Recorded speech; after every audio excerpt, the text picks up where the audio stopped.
Jadi Dr. Kosa, kita nak start ke kita nak tunggu beberapa minit lagi?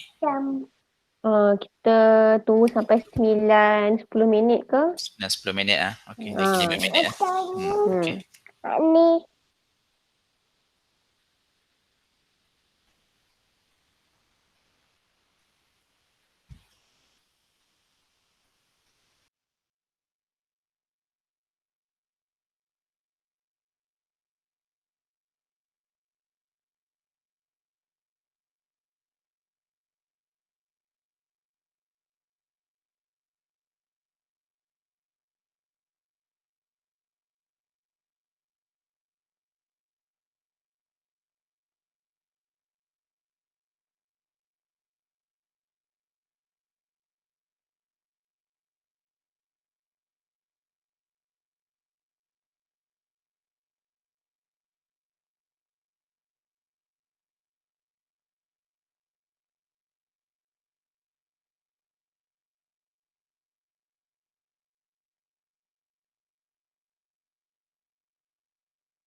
Okey, Assalamualaikum warahmatullahi wabarakatuh.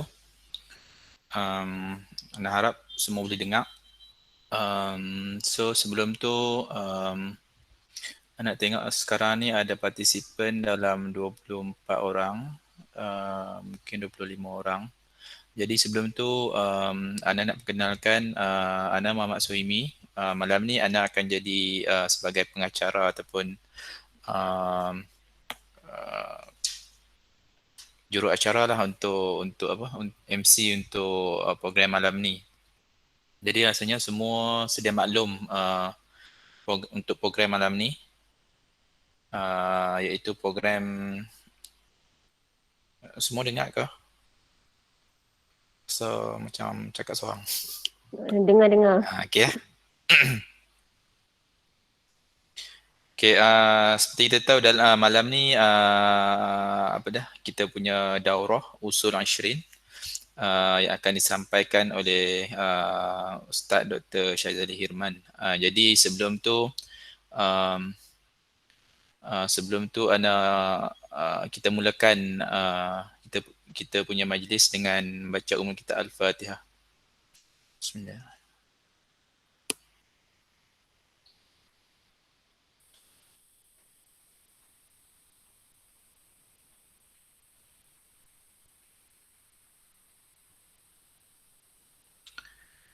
Amin, amin, ya rabbal alamin. Okay, sebelum kita mulakan kita punya slot kita, Ana sukanya untuk menerangkan sikit tentang perjalanan untuk malam ni. Jadi selepas ni kita akan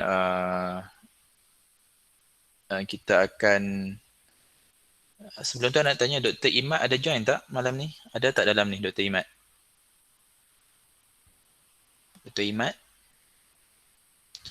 Ana tengok macam Dr. Imad tak join lah. Okay. Okay, tak apa, insyaAllah. So untuk tentatif malam ni, seterusnya kita akan start dengan daurah yang akan disampaikan oleh Ustaz, dan kemudian mungkin bermula dalam 9.20 hingga 10.40, dan kemudian selepas tu kita ada lebih kurang 20 minit untuk sesi soal jawab. Jadi untuk itu Ana ingin menyarankan kepada semua pendengar untuk bertanyakan soalan. Jika soalan tu tu juga Ana pun tengok kebanyakannya akhwat saja ni. Ada ni Dr. Nasim, Wan Dr. Nasim ada Furqan. nampak. Tapi sebab majoriti Furqan pun baru join. Ada Akhi Syahmi pun ada. Okay, mungkin ada yang baru balik pada masjid ke solat. Okay. Jadi macam tu kita punya dari segi tentatif kita studi ikut. Jadi Ana ingin menyarankan kepada semua pendengar ataupun semua yang hadir pada malam ni untuk kita sebolehnya kita jika kalau tak ada soalan-soalan yang memerlukan direct ataupun jawapan secara direct, Anda mohon untuk simpan soalan untuk sesi soal jawab pada pukul 10.40 selepas penyampaian Ustaz habis. Jadi jadi seterusnya kita akan sebelum tu Ana ingin meneruskan sesi ini dengan memperkenalkan ataupun introduce kita punya penceramah kita pada malam ini. Mungkin ada yang dah kenal rapat, dan kepada yang tak kenal lagi, marilah kita sama-sama mengenali tokoh yang akan menyampaikan daurah kita pada malam ni. Nama diberi adalah Ustaz Dr. Syazali Hirman bin Ahmad Najib. Beliau merupakan graduan daripada Universiti Al-Iman Republik Yaman dalam ijazah sarjana muda dan ijazah sarjana usul fiqh, dan kemudian beliau menyambung PhD dalam bidang usul fiqh juga di USM. Setahu Ana tahun lepas kot Ustaz grad PhD. Dan beliau berasal daripada Pulau Pinang dan sekarang Ustaz telah menetap ataupun berpindah ke Bangi. Dan beliau sekarang bertugas sebagai ahli jawatankuasa pusat Ikram Pusat sebagai ketua unit hal ehwal Islam syariah, hal ehwal syariah. Mungkin ada yang pernah mengenali beliau sebelum ni. Beliau merupakan TYDP Ikram Pulau Pinang. Jadi untuk malam ni kita akan kita akan menerima input-input yang baru daripada Ustaz dan mungkin semua dah sedia maklum, kita akan membincangkan tentang usul 20 iaitu usul 20 dan secara mukadimahnya asalnya semua mungkin pernah mendapat syarah usul 20. Dan secara amnya usul ni berasal daripada risalah ta'lim, iaitu kalau kita tahu dalam rukun bai'ah ada satu rukun iaitu rukun faham, rukun yang pertama, dan usul 20 ni dibincangkan dalam rukun bai'ah rukun bai'ah faham itulah, iaitu di mana dia merupakan asas-asas Islam yang sepatutnya difahamilah oleh orang Islam secara amnya.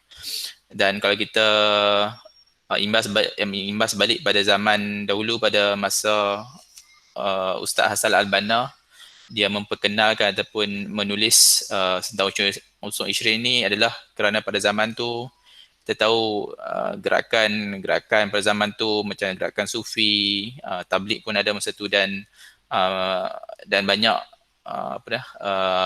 gerakan-gerakan ilmuan yang wujud pada zaman tu. Jadi semua kewujudan gerakan-gerakan adalah untuk menyampaikan dakwah tentang Islam kan. Jadi Hassan Al-Banna pun pada masa tu pun dia pun menubuhkan gerakan untuk menyebarkan dakwah. Dan apabila ditanya tentang kenapa perlu ada banyak gerakan-gerakan untuk menyampaikan dakwah kan, adakah apa perbezaan antara gerakan-gerakan tu. Jadi sebab itulah Ustaz Hassan Al-Banna dia menulis usul-usul ni untuk menerangkan tentang Islam. Dalam Islam tiada yang sepatutnya tiada yang berbeza lah. Cuma bagaimana kita memahami Islam tu adalah satu benda yang kita perlu fahami secara teliti, dan menurut Islam, menurut Al-Quran dan Sunnah. Itu satu perkara yang cuba diterapkan ataupun disampaikan kepada semua umat Islam dalam bagaimana kita memahami Islam itu sendiri. So jadi Ana tak nak menyambung secara dengan lebih panjang. Mungkin Ana akan serahkan kepada yang lebih arif, iaitu Ustaz sendiri. Jadi jam pun telah menunjukkan 9.20 minit. 9.20 minit malam. Jadi Ana secara berbesar hatinya ingin menjemput Ustaz untuk menyampaikan syarahan usul 20 kepada para peserta pada malam ni. Dengan segala hormat, silakan Ustaz.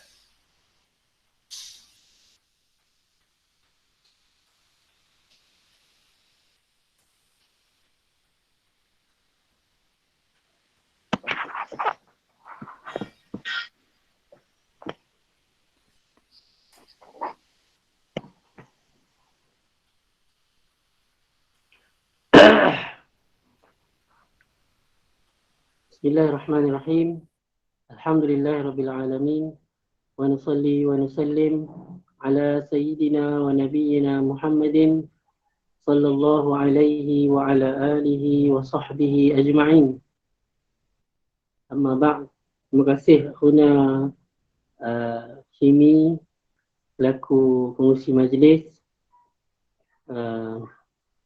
penganjur program malam ni yang Ana difahamkan adalah Ikram Timur Laut dan dibuka kepada Ikram kawasan yang lain di Pulau Pinang. Ada yang baru masuk ni, dia minta admit tu. Tolong admit Zat. Mengganggu. Anda pakai handphone, jadi bila ada orang masuk je, dia akan naik. Siapa? Tak nampak. Dia naik lagi. Biasalah Ikram kan, dia buat online pun dia main lambat, dia buat offline pun dia main lambat juga. Ni ada seorang lagi. Seorang lagi masuk. Ganggu, memang dia akan naik. Anda dah mengadap handphone, tu benda tu duk naik. Dekat Ana punya PC ni tak nampak pula siapa. Yang kalau keluar Ana admit je. Ni handphone, pakai handphone. Mungkin sebab handphone kot, sebab dia handphone start dia akan keluar notification bila ada yang masuk. Sekejap lah. Nanti minta Ikram untuk sponsor ni lah, laptop lah kepada Ustaz supaya tak mengganggu Ustaz untuk menyampaikan daurah. Tak balik rumah. Laptop kat pejabat, tak balik rumah.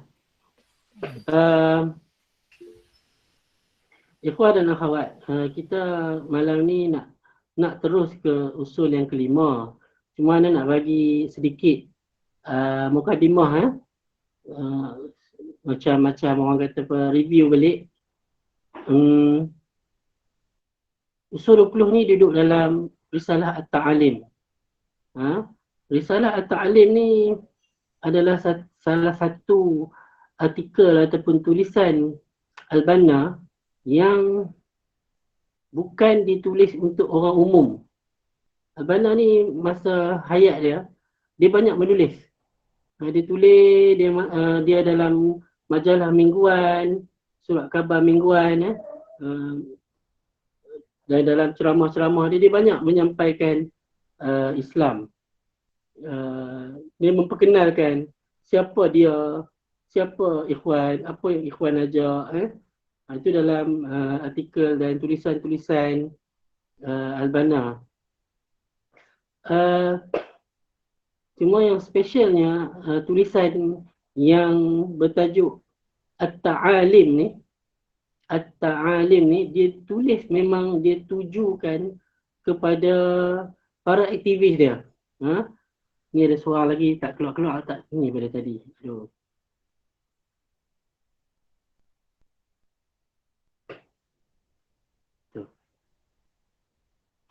Mai awal lah.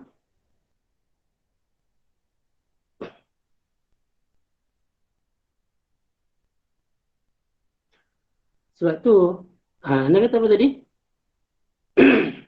Risalah Ta'alim ni memang dia tulis. Macam mana nak buat bagi dia tak keluar benda ni? Ganggu lah. Anda deny lagi semua masuk lagi. Itulah dekat Ana tak keluar pun. Dia pergi dekat Ustaz pula.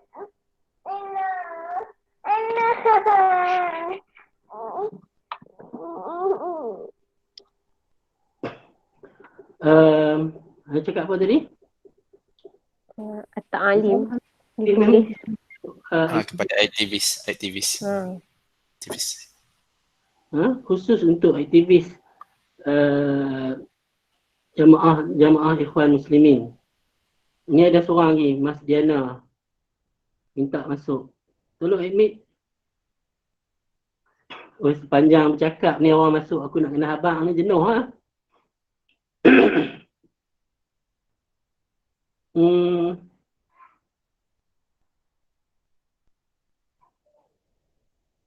Rukiah pula dah.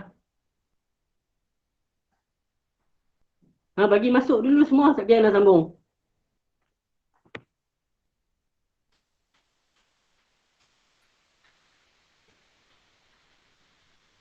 Ustaz tadi Ustaz join pakai link ke Ustaz bagi admin lah?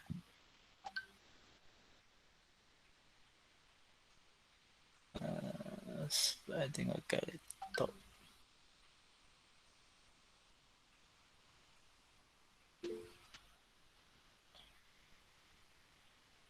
Itulah ana suspek ustaz sebagai admin lah, sebab tu takut dia.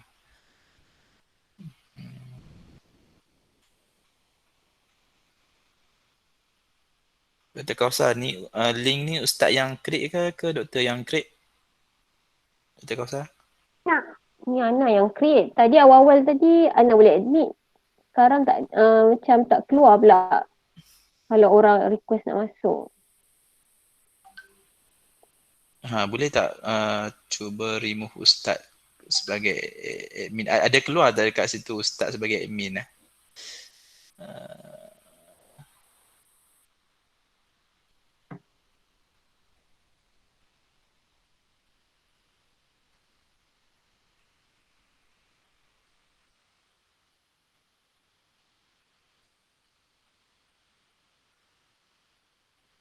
Tengok nama ustaz.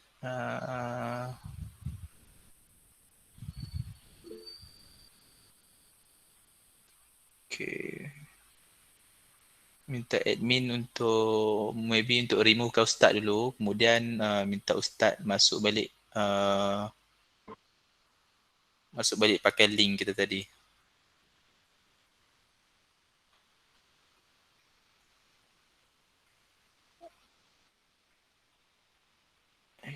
Participant. Dr. Kausar boleh remove ustaz tak? Dah remove kan? Okay.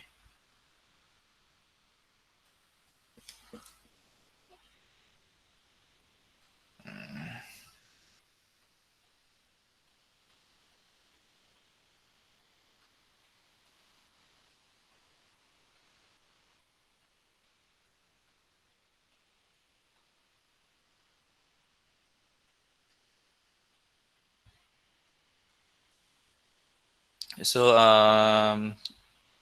terima kasih. Jadi mungkin ada sedikit masalah teknikal. Kita minta nanti ustaz akan masuk semula. So sebelum tu kepada partisipan yang ada sekarang ni, Ana just nak recap balik tadi sebelum ni kita ada berbincangkan tentang tertib untuk daurah malam ni, iaitu perkongsian ustaz bermula daripada 9.20 minit malam hingga 10.40. Dan selepas tu daripada 10.40 hingga ke pukul 11 kita ada sesi soal jawab. Jadi Ana minta untuk sebolehnya para peserta untuk menyimpan dulu soalan yang nak tanya, supaya kita dapat kurangkan chat ataupun gangguan semasa penyampaian ustaz. Dan sila kumpulkan segala soalan dan kita boleh bertanya pada sesi soal jawab pada pukul 10.40 malam nanti. Itu secara tentatifnya, insyaAllah. Jadi Dr. Kausar macam mana? Ustaz boleh join semula?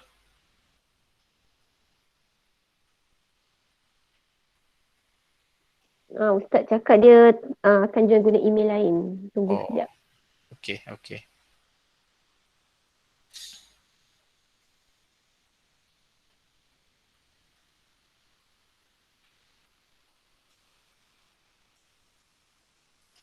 Jadi Anda tengok ramai juga yang masuk tadi. So sebelum masa kita menunggu ustaz masuk, mungkin ada lagi yang ikhwah dan akhwat yang belum mengenali ustaz. Jadi sedikit sebanyak tentang pengenalan tentang ustaz. Ustaz nama penuh ustaz adalah Ustaz Dr. Syazali Hirman bin Ahmad Najib. Ustaz Ana lebih selesa dengan panggilan ustaz lah. Ustaz adalah graduan dalam ijazah sarjana muda dan masters dalam bidang usul fiqh dari Universiti Al-Iman Republik Yaman, dan ustaz mendapat PhD dalam bidang usul fiqh juga di USM. Jadi ustaz berasal daripada Pulau Pinang, dan sekarang ustaz telah berpindah dan menetap di Bangi kerana ustaz telah dilantik sebagai ahli jawatan kuasa Ikram Pusat sebagai ketua unit hal ehwal syariah. Itu sikit sebanyak tentang Ustaz. Dan jika ada yang tahu juga, Ustaz sebelum ni merupakan timbalan YDP Negeri Pulau Pinang, dan Ustaz juga adalah memegang portfolio tarbiyah sebelum ni di Pulau Pinang. Jadi mungkin ramai di sini tak asing lagi lah dengan Ustaz, insyaAllah. Jadi Dr. Kausam, macam mana status Ustaz? Okey. Kejap, 2 minit. Okey, 2 minit lah. Okay.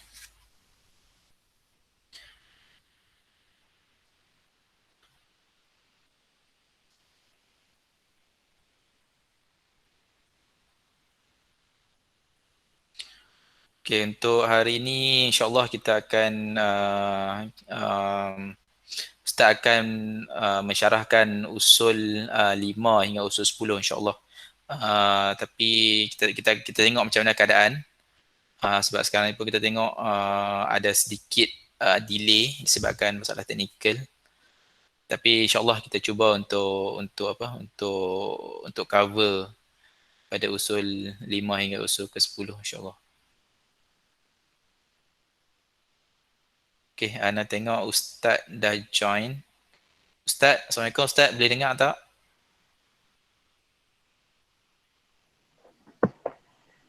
Okey.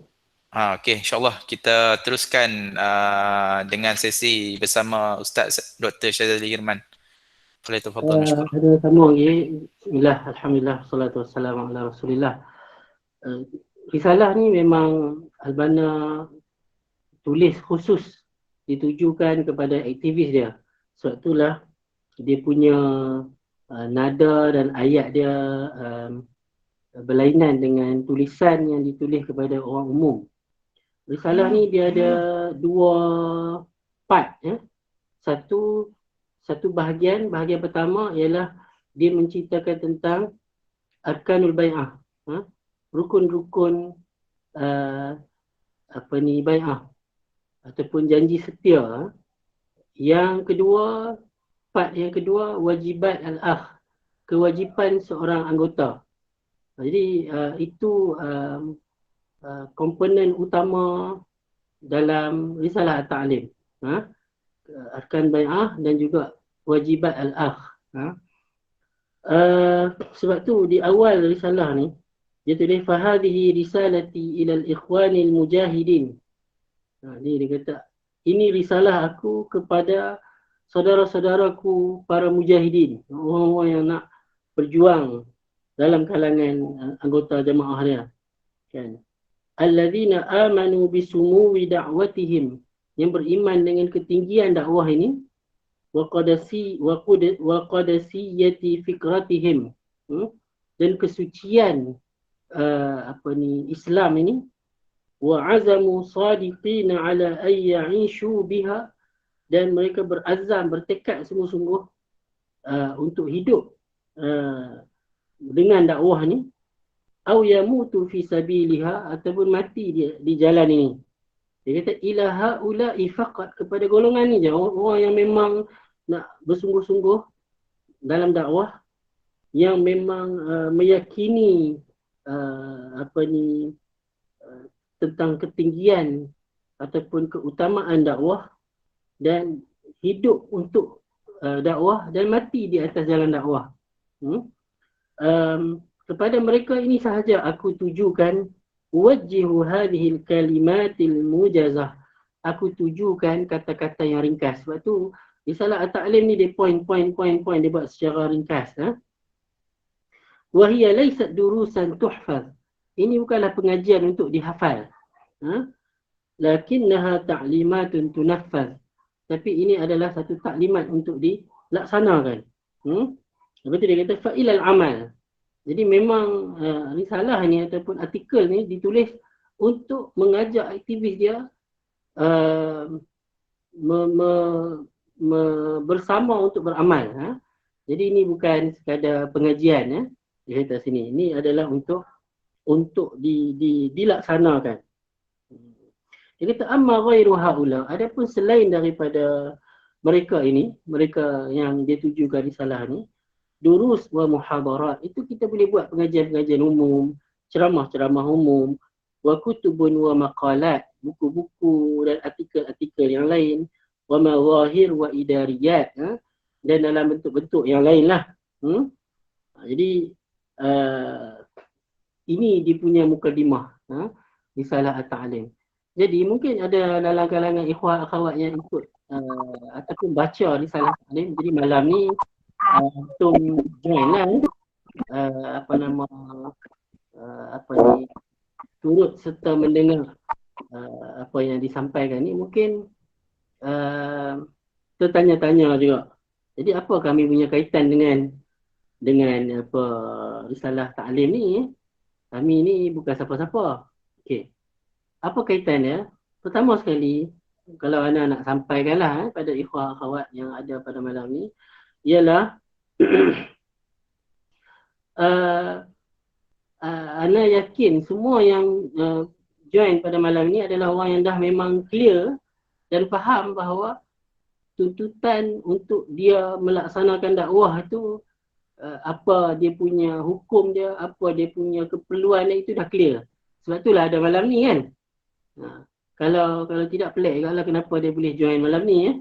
Jadi maknanya kita tak perlu bahas lagi tentang tanggungjawab, keperluan, kenapa kita kena berada dalam dakwah.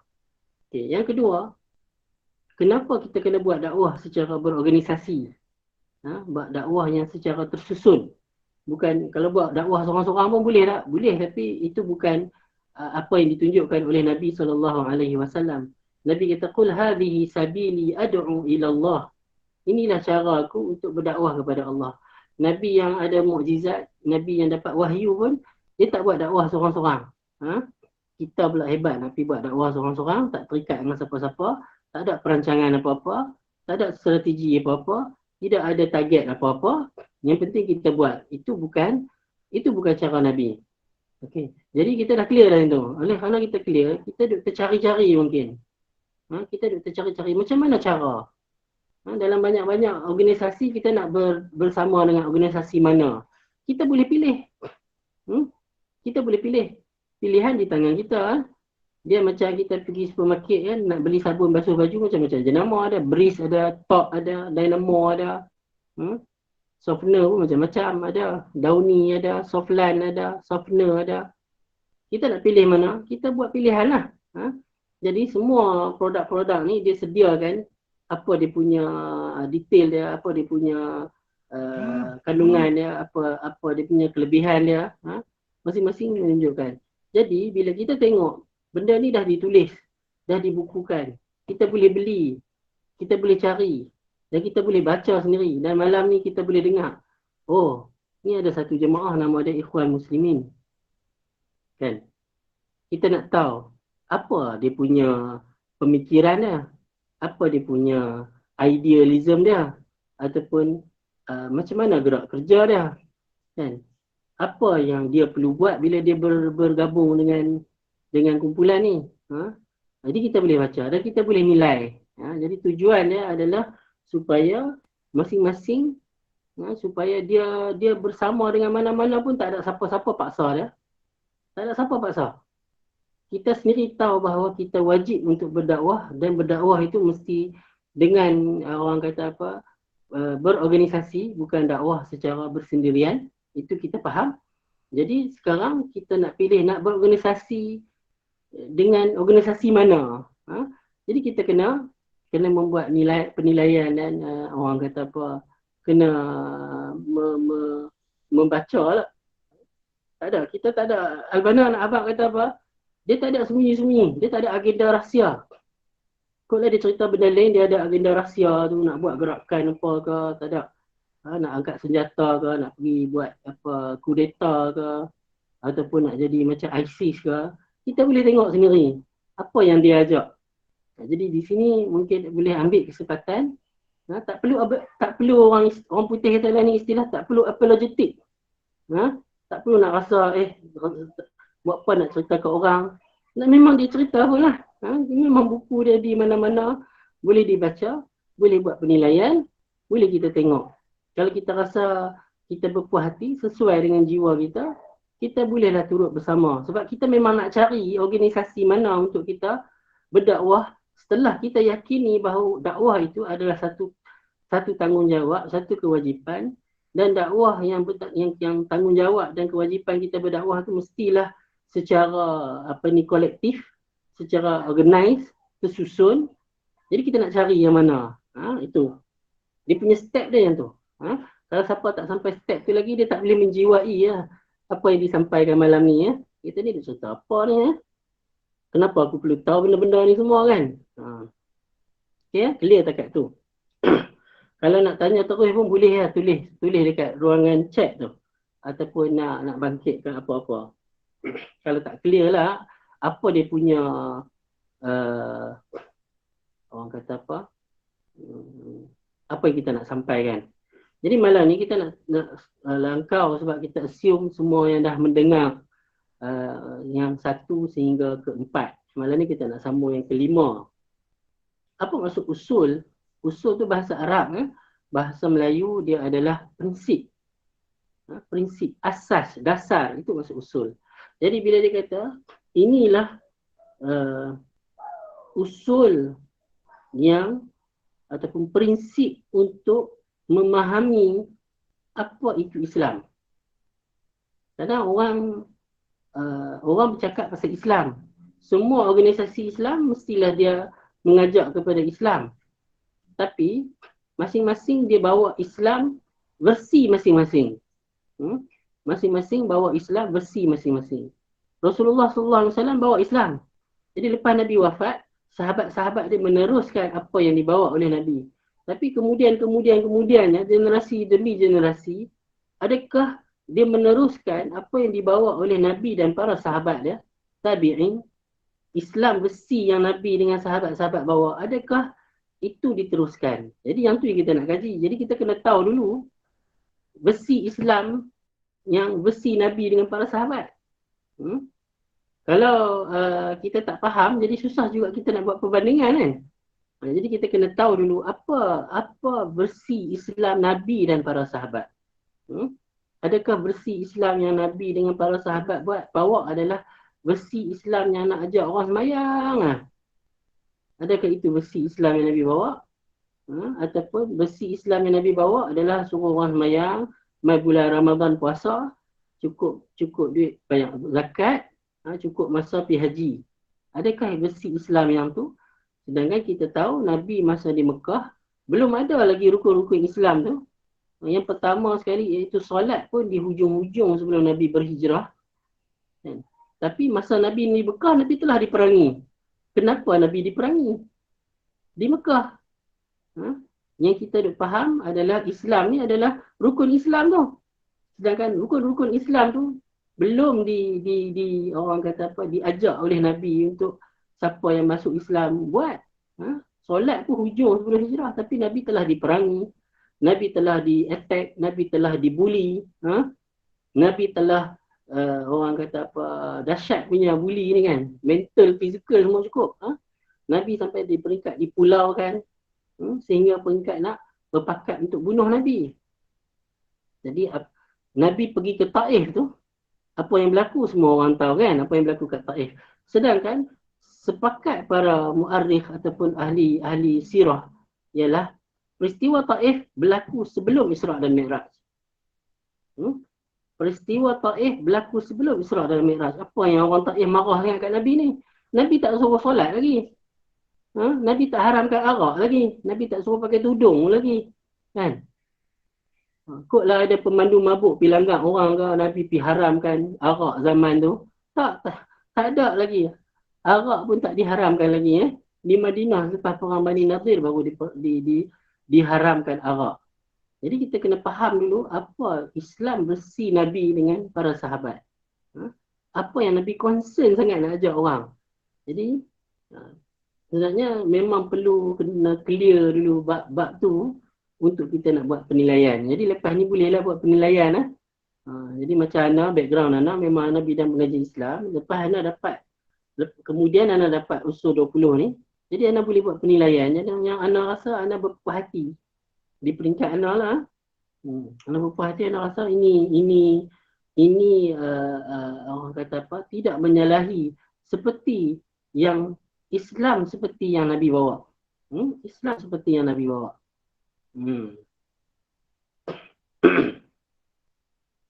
Okey. Usul yang kelima, masing-masing rasanya ada matan dia kan. Al-Banna kata wa ra'yul imam wa naibuhu fi ma la nassa fih wa fi ma yahtamilu wujuhan iddah wa fi al-masalih al-mursalah ma'mulun bihi ma lam yastadim biqa'idatin syar'iyyatin. Usul ni, kata usul ni prinsip kan. Jadi dalam 20 usul ni dia menggabungkan antara usul ataupun prinsip-prinsip akidah dan prinsip-prinsip dalam fiqh. Kedua-dua dia gabung. Usul al-aqidah dan usul al-fiqh. Ini yang terkandung dalam usul 20. Jadi dia benda prinsip, benda prinsip. Kadang-kadang ada orang tanya, ada perbezaan pandangan tak dalam usul 20 ni? Kalau ana yang memang bidang usul al-fiqh, dia benda yang dalam usul 20 ni kalau nak berbeza pandangan ni maknanya kemungkinan usul akidah dia bukan sama seperti ahli sunnah wal jamaah, jadi dia ada perbezaan pandangan lah. Jadi kalau dia masih dalam ruang ahli sunnah wal jamaah dia tak berbeza sebab dia memang prinsip akidah ahli sunnah wal jamaah. Okey, dari usul fiqh pula dia tak lari daripada mazhab imam-imam yang duduk dalam ahli sunnah wal jamaah. Dia dalam ruang lingkup yang tu juga. Dia sebut prinsip-prinsip dalam fiqh hukum hakam. Jadi usul yang kelima ni nak bincang tentang dia panggil siasah syar'iyah. Apa maksud siasah syar'iyah? Dia prinsip-prinsip kenegaraan. Prinsip-prinsip kenegaraan. Dia kata di sini Ra'yul imam ni kalau tengok terjemahan dia akan sebut pendapat. Ra'yul imam ni bukan sekadar pendapat. Ra'yun tu bukan pendapat di sini. Ini ra'yun ni adalah ketetapan. Ketetapan al-imam di situ maksudnya pemerintah. Ketetapan pemerintah ataupun polisi yang dikeluarkan oleh pemerintah. Kalau dalam bahasa Indonesia disebut kebijakan. Kebijakan. Bukan bahasa Melayu, kebijakan ni pelik lah pula. Kebijakan ni orang bijak. Tapi kalau bahasa Indonesia, kebijakan ni maksudnya ketetapan ataupun polisi yang dibuat oleh pemerintah. Wa naibuhu. Dan yang mewakili pemerintah lah, maksudnya menteri dia ke, gubernur dia ke, maksudnya pihak-pihak yang berautoriti. Jadi kalau tengok dalam usul 20 ni, 3 perkataan yang awal ni kena faham lah. Apa maksud ra'yun? Apa maksud al-imam, apa maksud naibuhu. Wa ra'yul imam wa naibuhu. Apakah polisi dan ketetapan ataupun kebijakan yang dibuat oleh pemerintah dan yang pihak yang mewakili pemerintah. Itu maksud dia. Okey, kita sebagai rakyat, bagaimana sikap kita terhadap segala polisi, pendekatan, ketetapan ataupun Indonesia sebut kebijakan pemerintah. Kita kena ikut ke kita tak boleh ikut? Maka macam mana? Kan kita nak jadi pemberontak kan? Kita tak setuju lah sebab kita pembangkang contohlah. Kita tak suka kerajaan yang ada sebab kerajaan tu kerajaan yang bukan pilihan kita. Macam mana kita nak buat? Ni dia punya prinsip dia. Dia kata di sini, pemerintah jika dia membuat polisi bagaimana yang jika dibuat oleh pemerintah, rakyat kena akur. Iaitu pertama, fi ma la nassa fih. Dalam perkara yang tidak ada nas. Dalam perkara yang tidak ada nas. Dalam perkara yang tidak ada dalil yang clear cut. Contoh nak bagi. Boleh follow ni? Nampak berat sangat. Ramai orang cerdik pandai pun yang join dalam ikram ni mesti boleh ikut kan. Contoh, kalaulah benda-benda tu, benda yang suatu tu dah ada dalil ataupun nas yang clear cut. Contohnya solat 5 waktu. solat 5 waktu. Pemerintah keluarkan polisi mulai esok rakyat Malaysia hanya solat seminggu sekali je. Itu bertentangan dengan nas. Itu tak boleh ikut lah. Itu memang tak boleh ikut lah. Ataupun mulai tahun depan rakyat Malaysia tidak perlu lagi berpuasa di bulan Ramadan. Itu memang rakyat tak boleh ikut lah. Kena puasa lah bulan puasa. Sebab tu benda tu dah clear cut. Itu. Ataupun rakyat Malaysia dah diharuskan minum arak. Tu tak boleh lah bertentangan dengan nas. Jadi maknanya benda ni ada keluasan dalam isu bagaimana rakyat kena akur kepada ketetapan pemerintah.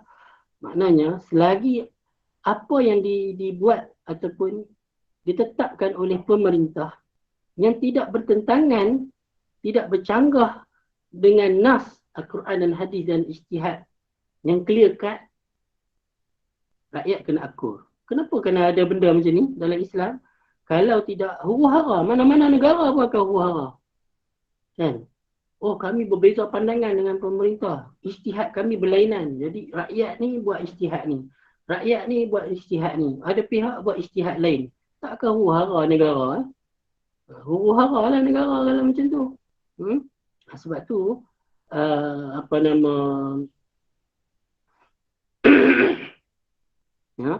sebab tu, nas ni macam mana contohnya? Nas yang clear cut. Ada nas yang tak clear cut. Contoh apa nas yang tak clear cut? Macam bila Allah dan Rasul kata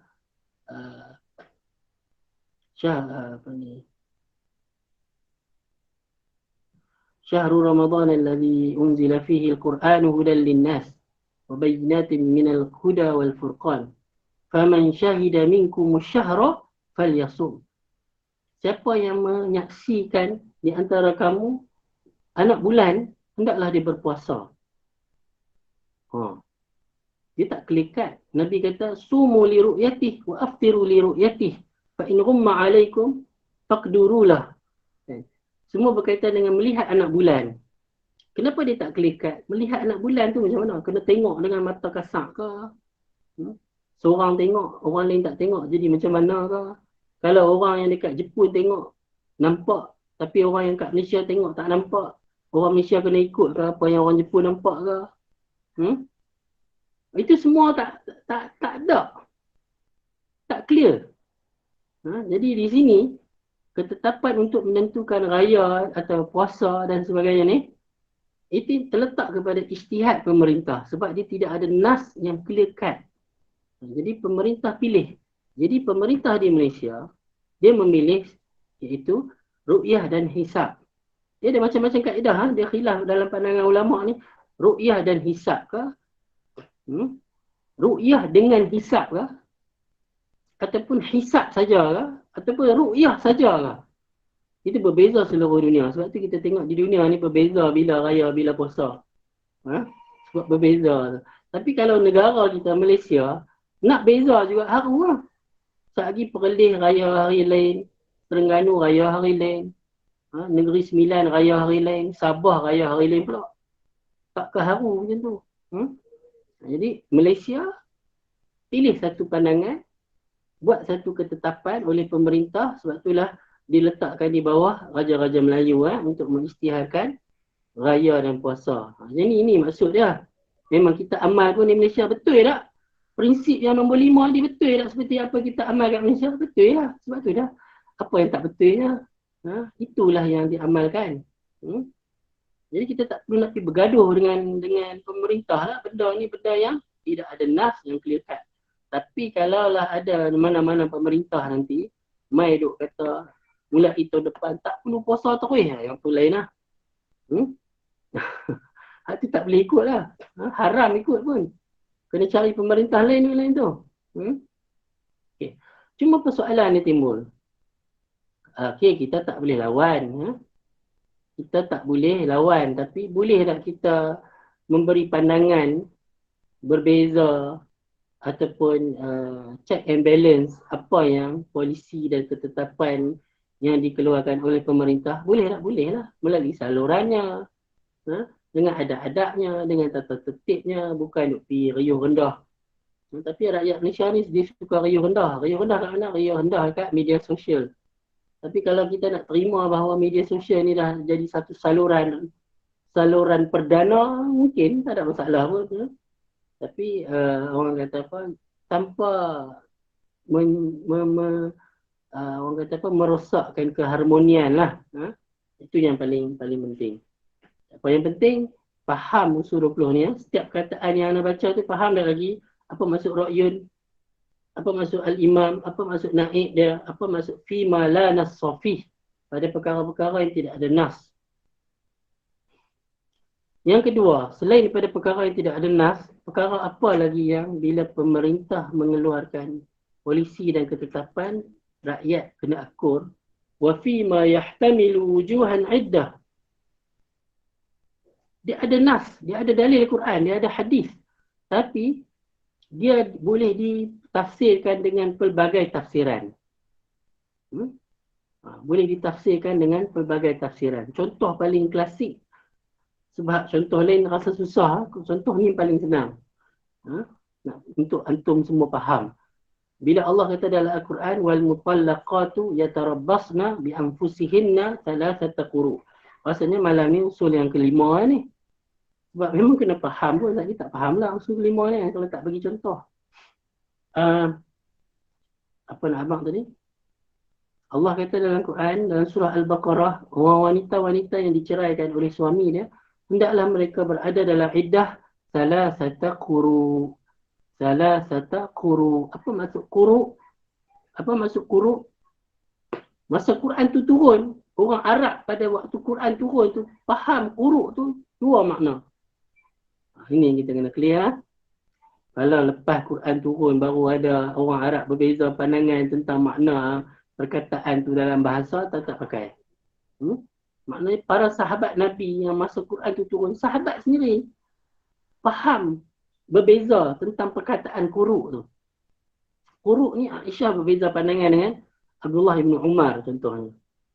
Sebab kenapa berbeza? Memang bahasa sendiri waktu tu maksud dia ada dua. Quru ni ada dua makna.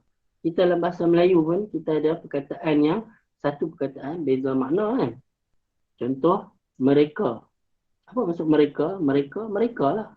They, mereka, they. Depa. Mereka tu depa. Orang Penang kata depa. Satu lagi mereka ni apa? Mereka cipta. Kan mereka juga. Mereka ni ada dua makna. Kita nak tahu mereka ni, mereka cipta ke, mereka tu adalah depa, tengok ayat. Kena tengok ayat. Tapi macam quru ni, 3 quru.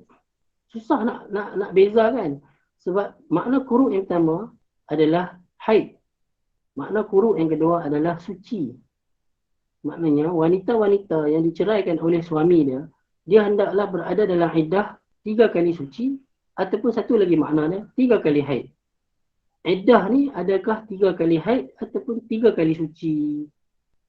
Ini memang sahabat sendiri berbeza pandangan. Bukan kata ulama' mai zaman bila baru nak khilaf. Kadang-kadang orang faham khilaf ni berlaku zaman-zaman kemudian. Sahabat sendiri dah khilaf dah. 3 kali suci ke 3 kali haid?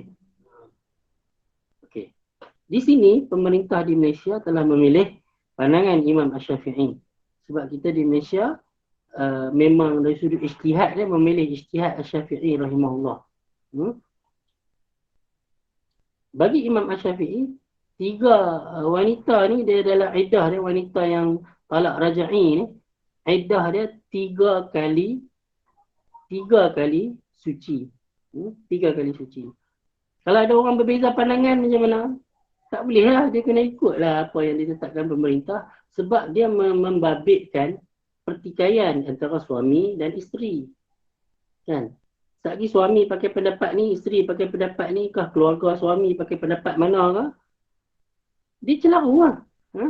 Dia akan jadi orang kata apa, kelang kabut lah. Jadi benda ni perlu ada pemutus. Siapa nak putuskan? 3 kali suci ke 3 kali haid? Mestilah pemerintah lah yang boleh putuskan. Sebab tu dia kena ada pemerintah di sini. Okey. Habis. Wa fi al-masalihil mursalah. Sambung usul 20 ni. Usul yang kelima ni. Jadi dia kata pendapat ataupun polisi ataupun ketetapan pemerintah dan yang mewakili pemerintah dalam perkara yang tidak ada nas ataupun tidak ada dalil yang clear cut, sebut macam mana pendetailan ya. Didetailkan.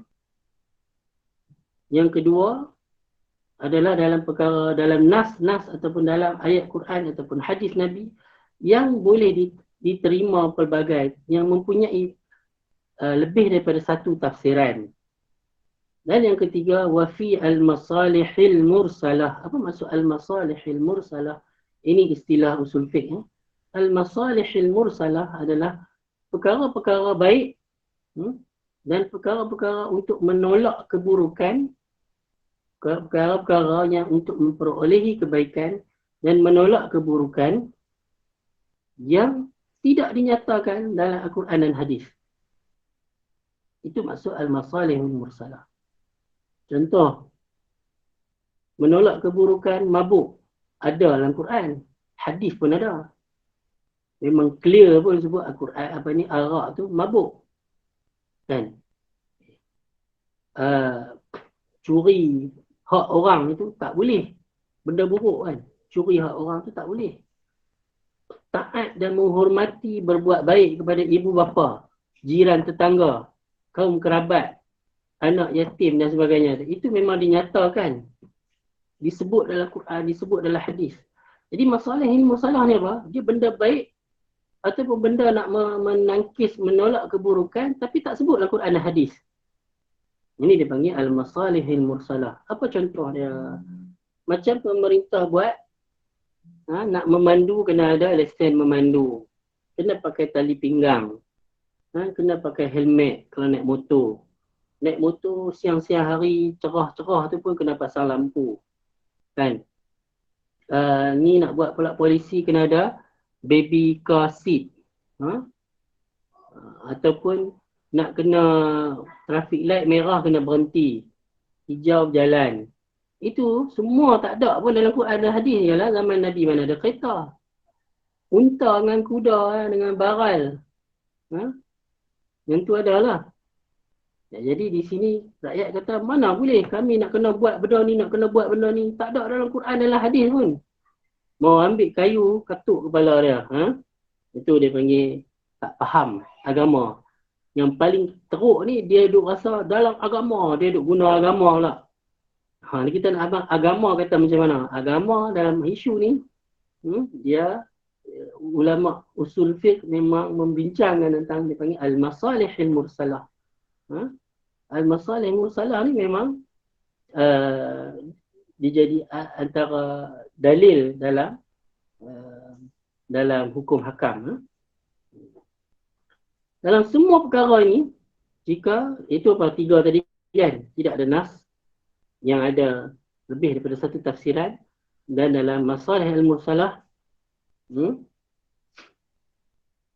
ma'mulun bihi, mestilah diamalkan. Ketetapan itu mestilah diikuti, mestilah diamalkan.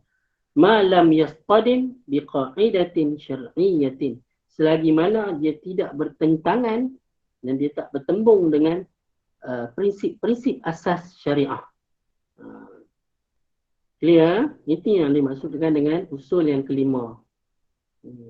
Inilah fikrah Al-Banna nak abang, inilah fikrah aku. Kalau hampa rasa fikrah yang aku bawa ni, inilah Islam yang betul, ikutlah, inilah fikrah aku. Tak usah duk tanyalah, ni fikrah hampa ni betul ke tak betul ni? Hampa ni duk kata Islam, hampa ni macam mana? Inilah Islam kami. Ada orang duk Islam tapi tak konsisten. Sat macam ni. Kan? Dulu suruh tutup tilarak, tiba-tiba lah ni tak tutup dah. Itu contoh banyak lah. Waqad yataghayyaru bihasabi adh-dhurufi wal-'urfi wal-'adat. Ini satu lagi prinsip dalam usul fiqh. Ijtihad tadi ataupun ketetapan ataupun polisi yang dibuat oleh pemerintah, dia boleh berubah-berubah. Yalah, kadang-kadang polisi pemerintah sekian. Lepas tu dia ubah pula polisi yang sekian. Dengan keadaan-keadaan yang tertentu. Dengan suasana-suasana yang tertentu. Adat ni kebiasaan-kebiasaan tertentu. Macam sekarang new normal, new norm.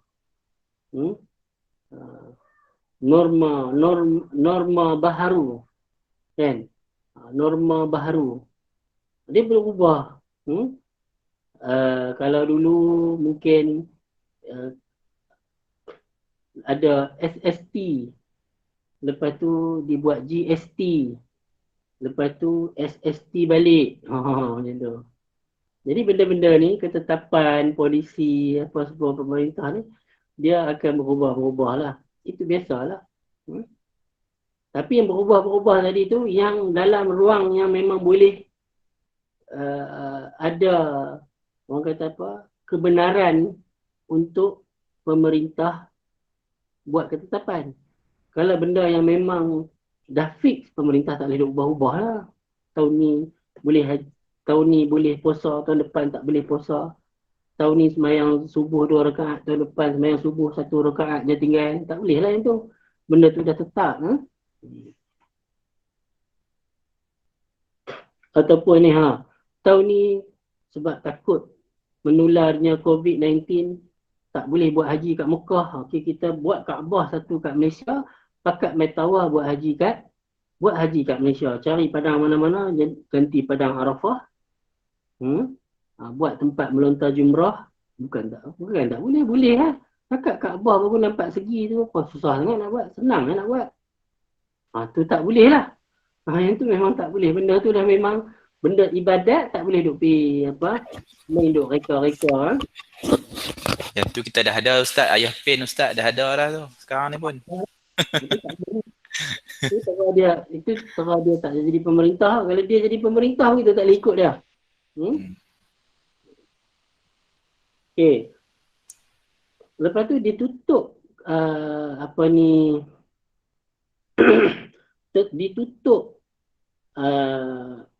usul yang kelima ni dengan perengai yang last ni. Wal aslu fil ibadat at-ta'abbud duna al-iltifat ila al-ma'ani. Wa fil 'adiyat al-iltifat ila al-asrari wal hikami wal maqasidi. Dalam kita bercakap tadi tentang benda apa yang pemerintah boleh membuat ketetapan dan polisi dan perkara apa yang kita kena akur ikut pemerintah. Dia tutup, dia conclude dengan benda ni. Conclude dengan apa? Asal ataupun prinsip dalam ibadat adalah at-ta'abbud, pengabdian. Pengabdian, at-ta'abbud ni pengabdian. Duna iltifat ilal ma'ani, tanpa kita melihat kenapa kena buat. Itu prinsip dalam ibadat. Kenapa kita tergelincir matahari, solat 4 rakaat? Mana boleh brain? Apa kaitan yang tergelincir matahari tengah-tengah panas? Tergelincir matahari condong sikit matahari, kena solat zuhur 4 rakaat. Duk pergi carilah apa rahsia dia, apa dia punya tujuan dia, apa maqasid dia, memang tak perlu. Kenapa? Itulah ibadat. Kita kena buat sebagai kita hamba, kita mengabdikan diri, kita tunduk kepada apa yang Allah suruh. Itu maksud ibadat. Jadi dalam perkara ibadat, memang pemerintah mana pun, dia alim macam mana pun, dia tak boleh memandai-mandai untuk pergi renovate lain. Untuk dia nak pergi ubah suai. Ibadat tak boleh. Puasa contohnya. Dalam benda-benda yang berbentuk at-ta'abbud, ibadat, tak boleh reka-reka. Pemerintah tu alim warak macam mana pun, dia tak boleh. Kotlah nanti kita dapat Tok Syekh mana ke jadi Perdana Menteri kita kan. Tok Guru mana ke, dia pergi buat pandai-pandai, dia tahu ni Tok Guru kata, takkan kita tak boleh. Kita tak ikut. Tak boleh juga jika dia bertentangan dengan prinsip Islam. Dalam Islam, benda ibadat tak boleh difikirkan. Jadi macam itulah. Sebab dia kenapa Ramadan kena puasa? Mana boleh fikir? Kenapa tak bulan Rabiul Akhir ke, bulan Syawal ke puasa, bulan Rejab ke puasa? Kenapa Ramadan? Tak tahu. Kita kena buat semata-mata kerana disuruh, kerana Allah suruh buat, kita buatlah. Memang tak tahu. Kenapa pula puasa tu terbit fajar sampai terbenam matahari? Oh, lagi tak tahu. Kan? Tak, kenapa tak terbit matahari, terbenam matahari kan senang. Terbit matahari, ni terbit fajar. Terbit matahari, terbenam matahari kan lagi senang. Kan? Kita bangun sembahyang subuh dulu, sahur apa semua. Terbit matahari ya, start puasa. Kan senang sikit ni pukul 4 pagi, 5 pagi nak kena makan nasi. Kan? Awal sangat. Itulah ibadat. Kan? Kenapa nak kena haji ni, nak kena pergi Mekah juga orang tak boleh buat haji kat tempat kita. Kenapa nak kena tawaf tu sampai 7 round? Kenapa tak boleh 8 round ke? 9 ke? 10 ke? Dah lah pergi susah payah 7 round je. Bagilah banyak sikit. Kan? 10 ke? 11 ke? Tak tahu. Siapa pusing kat sini? Tawaf tak pusing kat sini? Oh, lagi tak tahu. Itu yang kata ibadat. Kenapa 9 Zulhijjah kena wukuf? Kena wukuf tu pula. Kenapa? Ke Arafah. Kenapa wukuf ke Arafah tu start waktu zuhur? Semua tu kita tak boleh fikir. Kenapa gerhana matahari kena semayang? Pun kita tak tahu. Ataupun kita nak pergi reka pula. Oh, ni gerhana matahari. Nampak gerhana matahari ataupun gerhana bulan. Kita kena solat gerhana. Nanti ada fenomena apa pula. Nampak planet Mushtari ke melintah. Kita nampak, planet Mushtari. Kita semayang planet Mushtari. Mana boleh duk reka semayang planet Mushtari pula? Jadi itu ibadat. Okey, clear. Wafil adiyat. Kenapa digunakan perkataan adiyat? Nak membezakan ibadat dengan adiyat. Yang mula mempopularkan perkataan al-adiyat ni adalah Asy-Syatibi rahimahullah. Dalam perkara yang selain daripada ibadat, mesti dilihat untuk menetapkan hukum hakam perkara yang selain daripada ibadat, perlu dilihat apa rahsia dia, apa hikmah dia, apa tujuan ataupun maqasid dia. Jadi di sini Islam menetapkan kepada para sarjana dan para ulama dia, dalam perkara apa yang dia ada ruang dan dia ada ruang lingkup dia boleh beristihad, dan dalam perkara apa yang dia tak boleh beristihad. Dalam bab ibadat dia tak boleh reka. Tapi selain daripada ibadat, untuk dia nak kata hukum dia sekian-sekian, dia kena tengok apa hikmah dia, apa tujuan dia, maqasid dia, apa rahsia-rahsia dia. Kalau tidak, agama ni jadi kartun. Apa siapa kena buat macam ni? Kena buat lah. Terus duk tanya. Itu ibadat, tak apalah jawab macam tu. Tapi selain daripada ibadat, dia perlu dilihat kenapa. Jadi supaya kita tak mengamalkan Islam yang 1000 tahun dulu. 1000 tahun dulu, zaman tak ada kapal terbang, zaman tak ada kereta. Lainlah ni zaman yang ada handphone dengan ada berubah macam-macam. Dengan ada internet, dengan dia berubah zaman. Nak buat hukum hakam apa, dia kena melihat kepada semua tadi tu. Hikmah dia, rahsia dia, maqasid dia. Dia akan muncul dua kumpulan ekstrim. Kumpulan ekstrim yang pertama, iaitu dia ekstrim. Ekstrim ni dia boleh jadi ekstrim belah kanan, melampau belah kanan, dia akan ada ekstrim yang melampau belah kiri. Kemungkinan dia menganggap semua hukum hakam dalam Islam ni adalah ibadat. Siapa pun tak boleh petikai, siapa pun tak boleh beristihad dalam hukum hakam ni.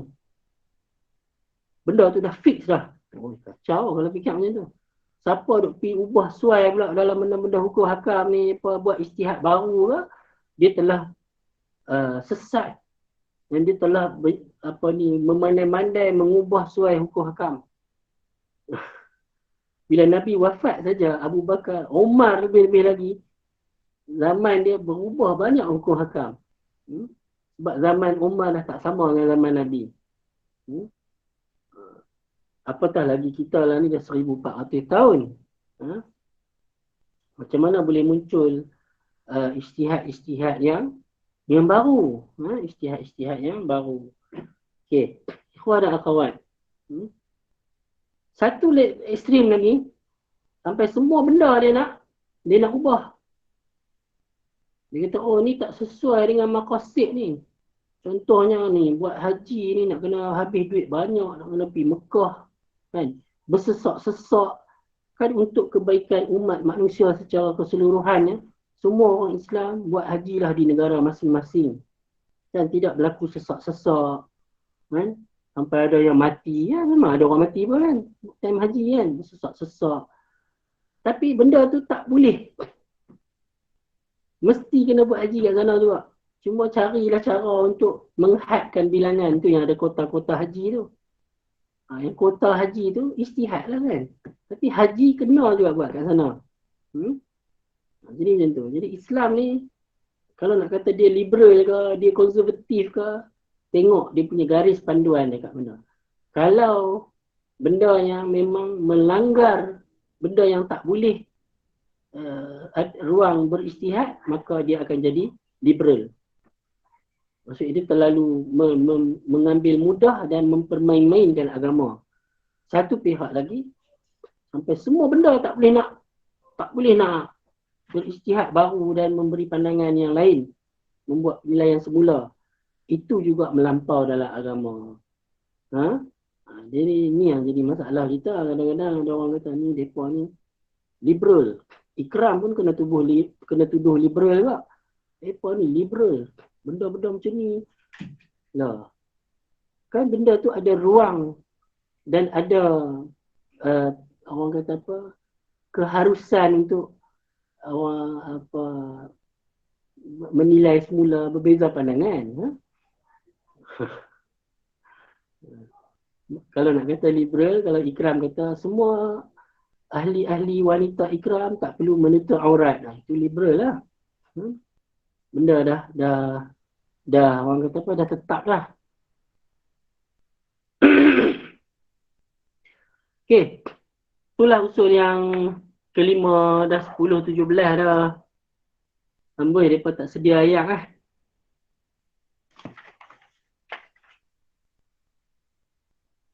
Siapa nak tanya apa-apa? Ataupun bagi pandangan apa-apa? Tak susah tanya, bagi pandangan apa-apa. Rasa macam cakap sorang-sorang. Memanglah cakap sorang-sorang kan, cakap ramai-ramai macam mana kan. Maksudnya lepas ni penganjur kena ni lah, kena order Grab food lah, hantar kat rumah ustaz lah untuk break.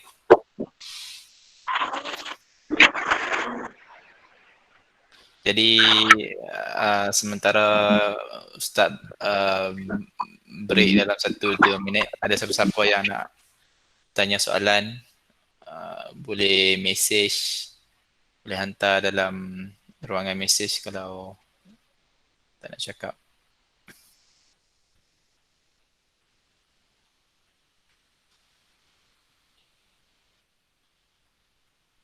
Assalamualaikum warahmatullahi wabarakatuh. Kesalam saudara Faiz. Ya, naam. Mana nak nak tanya soalan berkenaan dengan keadaan sekarang lah. Just nak tahu pandangan pribadi Ustaz lah. Ustaz Syazali, Dr. Syazali berkenaan dengan sebahagian daripada majlis-majlis agama Islam negeri yang masih lagi agak rigid lah di dalam melonggarkan bagi jemaah untuk memenuhi ruangan masjid, sedangkan kita dah lihat alhamdulillah Malaysia telah memasuki fasa pemulihan dalam mengatasi masalah COVID-19. Dan alhamdulillah yang kita melihat Menteri Agama pun dah bagi dah berdasarkan keluasan masjid. Tetapi anda melihat secara peribadi mungkin masalah dekat negeri Pulau Pinang ni anda tak pasti kerana masih rigid terhadap numbers. Anda nak tanya pandangan Ustaz lah berkenaan dengan masalah ni. Bukan masalah ni, maksudnya satu kita katakan permasalahan lah. Dengan usul yang kelima ni Ustaz, bagaimana kita nak ni, sedangkan waktu komentar tadi Jumaat kan Ustaz, masih ada ramai lagi jemaah sanggup menunggu di luar walaupun mereka punya giliran mereka mereka tak dapat lah, tetapi sebahagian mereka anda lihat sanggup duduk di luar untuk mendengar khutbah, dan mereka ada yang mungkinlah mazhab fiqh dia tadi anak-anak bertanya kata orang yang masih tak diizinkan masuk pak dia yang tak cukup quorum, mereka solat hampir dekat luar pintu luar masjid masih dikira sebagai solat Jumaat dengan bersama-sama dengan imam. Allah Ta'ala dekat sini anda rasa susah lah Ustaz. Sebab negeri-negeri ni ulil amri dia tu masing-masing adalah mana sultan, tapi dekat Pulau Pinang ni ulil amri dia mungkin yang di Pertuan Agong. Tetapi berbeza pula dengan negeri Melaka dan juga negeri-negeri Sabah dan Sarawak. Macam mana Ustaz? Kami dalam mentaati pemerintah dalam persoalan ni. Disebabkan kalau kita melihatlah kedai-kedai ataupun pasar raya pun ada SOP tapi tak ikut. Tetapi nak pergi rumah Allah ni agak susah sikit Ustaz. Ana mohon pencerahan Ustaz. Ana rasa ana tak nak mematuhi dah SOP ni sebab dah lama sangat untuk meninggalkan fardu Jumaat. Cuma anda nak minta pandangan Ustaz lah mungkin ataupun nasihat daripada Ustaz sebab negeri Pulau Pinang, Melaka dan juga Sabah Sarawak ni dia ulil amrinya kita katakan antara yang mengetuai agama Islam adalah yang di Pertuan Agong. Bagaimana Ustaz? Anda cakap seorang ke pun? Ya. Okey. Terima kasih banyak. Faiz. Ya Ustaz. Menarik soalan hantar ni. Soalan yang Ana sendiri pun tanya sebenarnya. Soalan hantar tu. Ustaz tanya kat siapa Ustaz? Ana tanya kat ikhwan-ikhwan yang doktor-doktor lah. Tapi Ustaz, pada kalau ikut Assalamualaikum warahmatullahi wabarakatuh. Ya. Ustaz ni anak Nasim ni. Sila. So anak rasa anak ada jawapan kepada soalan Akhi Faiz tu. Ya. Sebab tadi pun anak bertanya sebab anak di bahagian kesihatan awam. Jadi anak bertanya kepada pakar kesihatan pekerjaan dan alam sekitar yang berada di dalam komiti Majlis Agama Islam Pulau Pinang untuk menentukan apa ni SOP di Pulau Pinang lah. Jadi setiap SOP dekat negeri-negeri ni mereka ikut apa yang diputuskan oleh komiti dan nasihat daripada pakar kesihatan awam yang ada dalam komiti tersebut. Jadi untuk di Pulau Pinang, Sila. Okey, dan untuk di Pulau Pinang sebenarnya anak bertanya kenapa kita tak boleh ikut SOP seperti di Kuala Lumpur di mana kita memberi quorum tu sesuai dengan keluasan masjid. Jadi jawapan yang diberikan adalah semasa dalam mesyuarat tersebut banyak pihak-pihak masjid mereka rasa sukar nak guna QR code sebab mereka kata kalau macam di pasar raya apa semua kadang-kadang mereka bohong je nama dengan nombor telefon dan pasar raya sebenarnya tak kisah.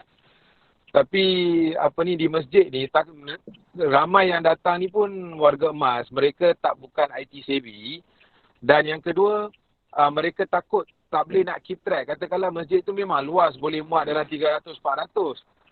Tapi nanti kalaulah berlaku ada outbreak, satu jemaah yang datang tu disahkan COVID, masjid-masjid tak yakin yang mereka ni boleh berperanan di peringkat awal tu untuk screening dan ambil semua nama-nama tersebut lah.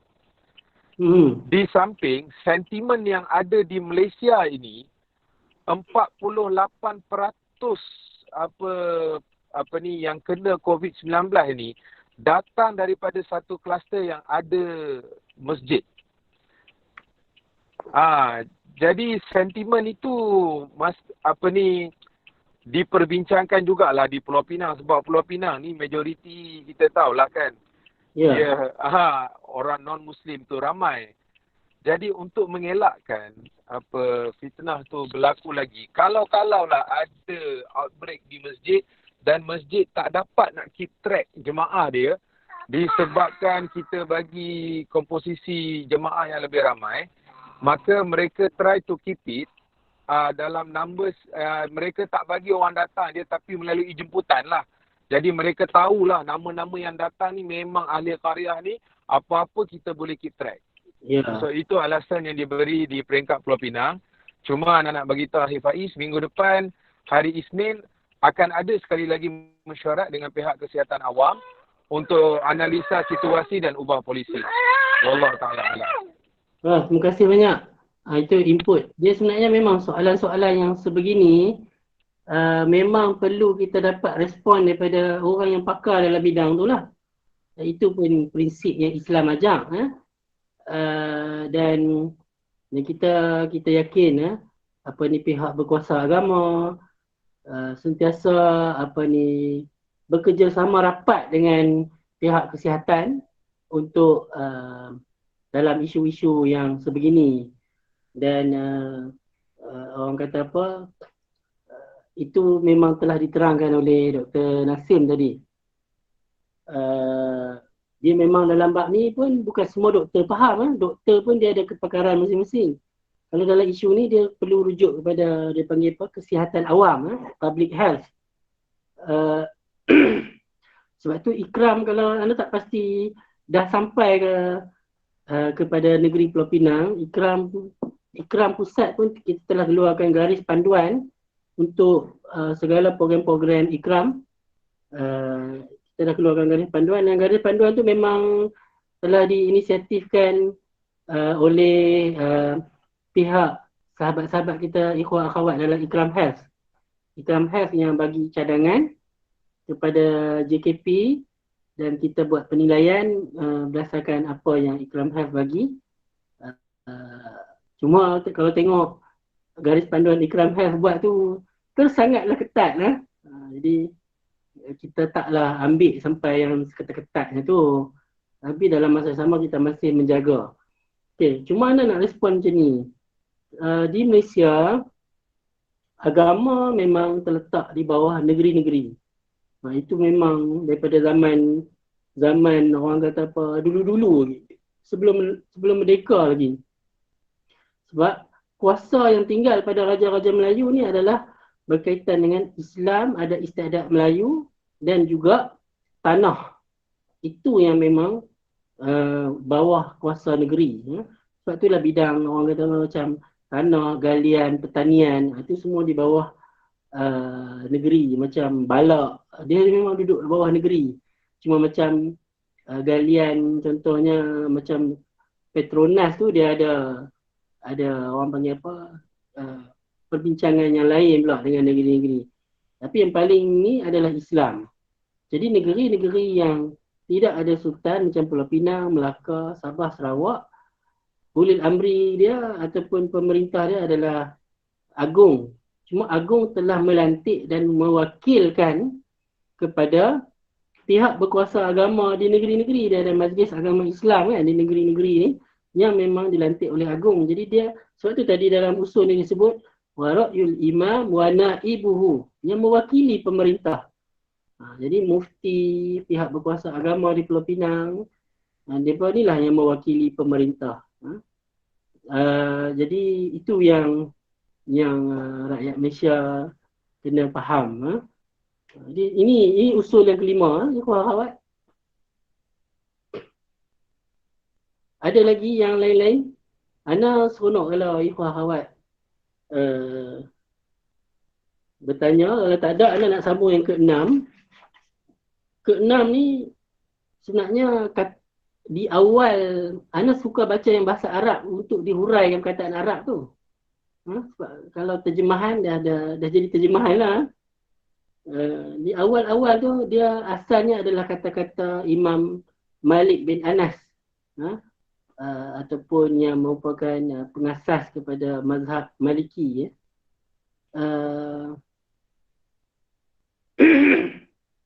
Okay, sebelum masuk yang 6. Fokus pada pemimpin negara, negeri sahaja atau setiap lapisan pemimpin. Ini lebih kepada berbentuk usul ni dia berkaitan dengan pihak berautoriti, pihak berkuasa. Pihak berkuasa yang memboleh pihak yang boleh keluarkan polisi, ketetapan yang perlu rakyat ikut. Ini ialah kepada pemimpin negara, negeri dan macam itulah. Sebab tu tajuk kepada usul yang kelima ni, Al-Qaradawi contohnya, telah mensyarahkan usul kelima jadi satu buku. Dikeluarkan sebuah buku hanya untuk menghuraikan usul yang kelima. Dan buku tersebut Al-Qaradawi namakan sebagai As-Siyasatu Syar'iyah. As-Siyasatu Syar'iyah. Usul yang keenam. Apa pula Al-Banna nak bentangkan? Apa prinsip yang dia pegang dan dia yakini berkaitan perkara yang seterusnya ni. Kalau kita tengok prinsip ini bertepatan dengan apa yang agama yang kita belajar, inilah yang kita boleh bersetuju. Tapi Ana punya penilaian samalah macam mana Ana belajar. Tak lari lah. Bahawa dia memang itulah prinsip yang dibawa oleh Nabi SAW. Apa yang enam ni kata, wa kullu ahadin yu'khadhu min kalamihi wa yutraku illa al-ma'sum sallallahu alaihi wasallam. Setiap orang boleh diambil dan boleh ditinggalkan kata-katanya kecuali al-ma'sum sallallahu alaihi wasallam. Kecuali Nabi yang maksum, yang terpelihara daripada salah dalam menyampaikan risalah. Kata-kata Nabi yang dalam menyampaikan risalah adalah maksum. Nabi tak tersilap. Nabi tak terlupa. Allah bagi tahu lain melalui Jibril, tiba-tiba Nabi cakap benda lain.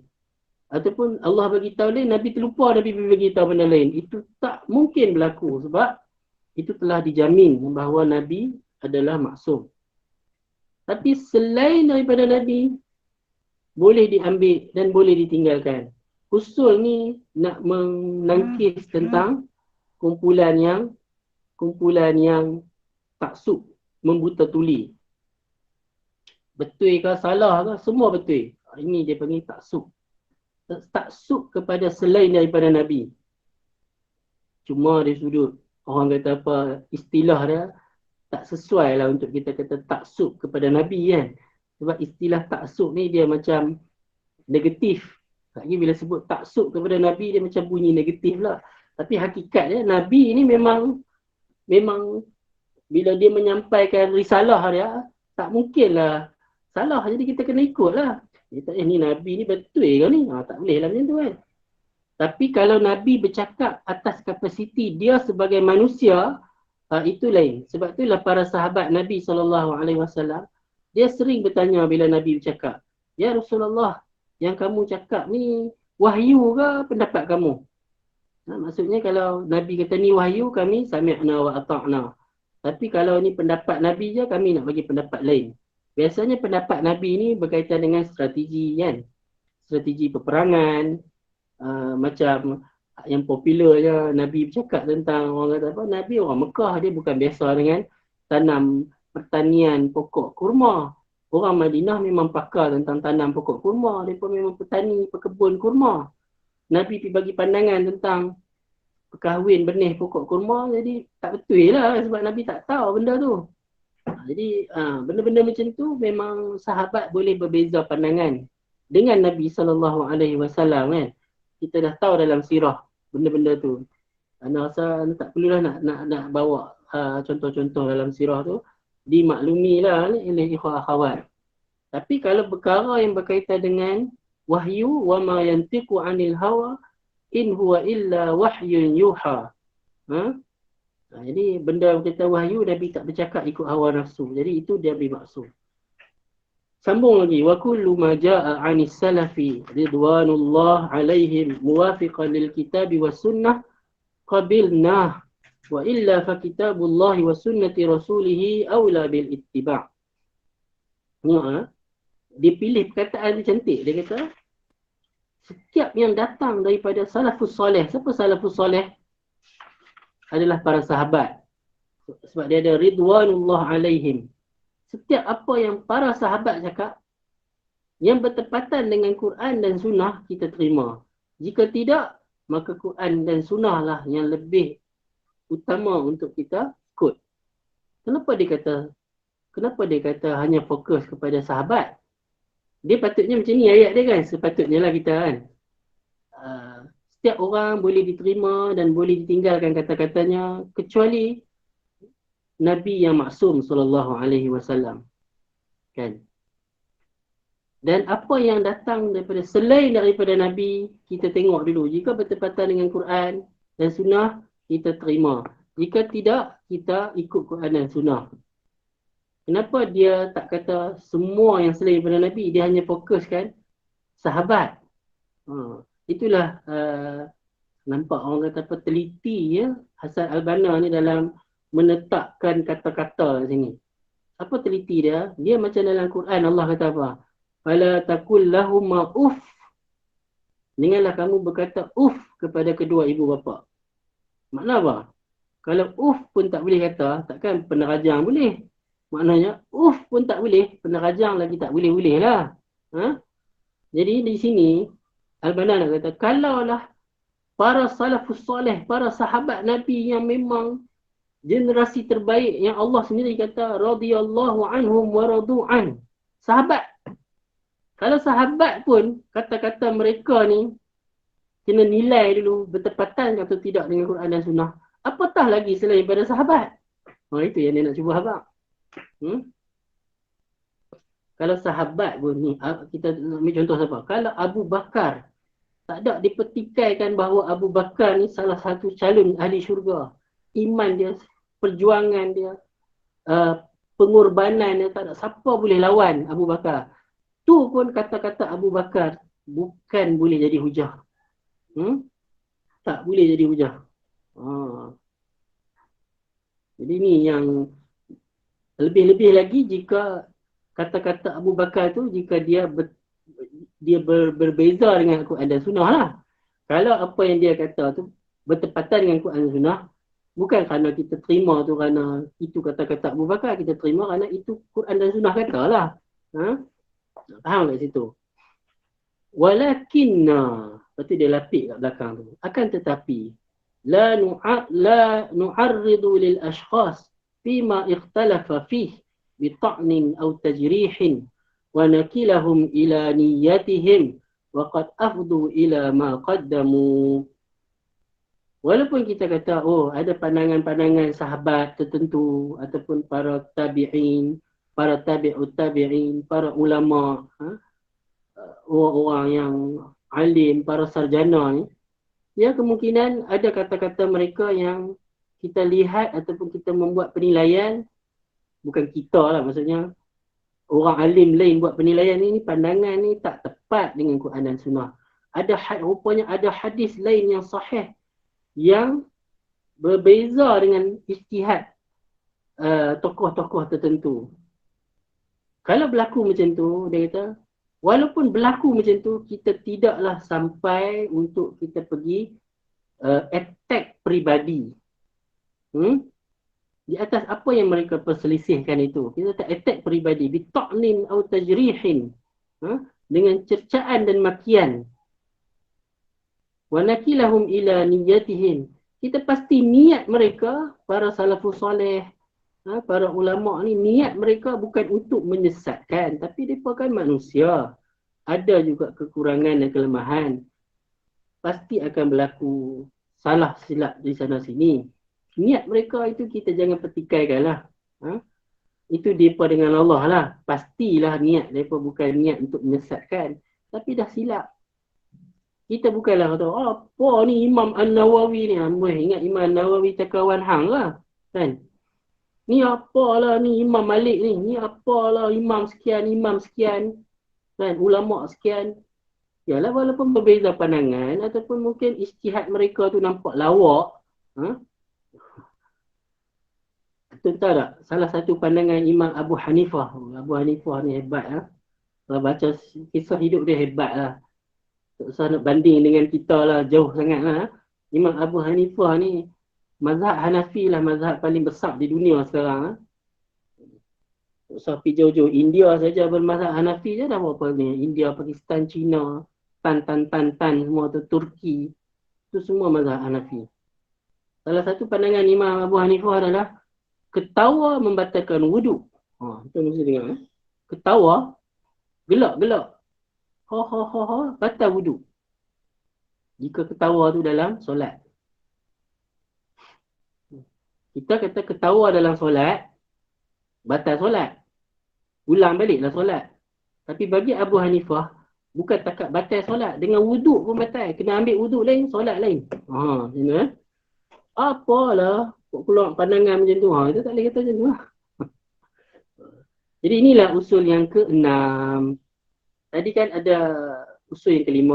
Kan? Pemerintah ni biasanya dia nak buat keluar apa-apa polisi yang berkaitan dengan agama contohnya, pastilah dia merujuk kepada para alim ulama kan. Okey, jadi kita kena akur jika ia dalam perkara-perkara yang berkaitan dengan pentadbiran, perkara-perkara yang berkaitan dengan tata kelola negara kan. Itu kita kena akur. Tapi mai yang usul yang ke-6 ni supaya kita tak taksub. Kan? Sampai apa saja pun kita sampai tak boleh petikai. Dan bukanlah maksud petikai tu sampai nak kena keluar bawa senjata nak pergi buat rusuhan menjatuhkan pemerintah, tu pun tak boleh. Kan? Dia cerita dia bukan boleh ekstrim. Ekstrim ni kanan pun tak boleh, kiri pun tak boleh. Tak boleh taksub. Dan juga bukanlah bila kita tak setuju dengan ijtihad tertentu kita sampai pergi cecah peribadi. Kita kata pandangan itu dalam perkara itu tidak betul. Itu tak ada masalah lah. Kita tak setuju dengan pandangan dia, dengan dia kita pergi taruh. Apa cerita kan? Tak boleh macam tu. Kita tak setuju dengan pandangan dia dalam perkara itu, okey lah. Dia tu serahkan niat dia kepada Allah Subhanahu Wa Taala. Ini prinsip yang ke-6. Ini prinsip kita yang ke-6. Usul 20 ni, antum kalau ambil secara teori, dia kan jadi teori ya. Tapi sebenarnya bila kita duduk dalam masyarakat, apabila kita dah berdepan dengan umat, kita berdepan dengan macam-macam orang, di sinilah mendidik kita macam mana kita nak buat pendirian kita. Aku punya pendirian macam mana? Apa pendirian aku? Apa stand aku bila berhadapan dengan isu macam ni? Oh, stand aku, ya, kemungkinan dia ada salah, itu ijtihad dia. Aku tak boleh taksub walaupun aku suka kat dia. Okay. Ataupun, dia ni memang aku tak suka. Lepas tu dia salah pula. Time ni lah kita nak ambil peluang nak bantai betul-betul. Pun tak boleh juga. Membantai peribadi kerana kita tak setuju dengan ijtihad dia, itu tak dibolehkan. Macam itulah. Ini prinsip-prinsip ni mendidik kita untuk kita tahu apa stand dan apa pendirian yang kita boleh lakukan. Wallahu a'lam. Ana rasa takat 6 je malam ni. Okay, Ustaz, tadi ada perbincangan tadi. Actually sebenarnya ada lagi lebih kurang 10 minit masa tambahan yang diberikan kepada Ustaz. Kalau Ustaz nak teruskan, boleh ke cover satu lagi Ustaz? 10 minit? Ke terlalu... Sebab 7 ni, kalau Panjang. nak bagi ringkas pun boleh juga. Kalau orang baca yang bahasa Melayu dia boleh faham, okey lah. Okay. Usul yang ke-7 ni dia berkaitan dengan ijtihad dan taklid. Usul yang ke-7 ni apa pendirian kita berkaitan dengan ijtihad dan taklid.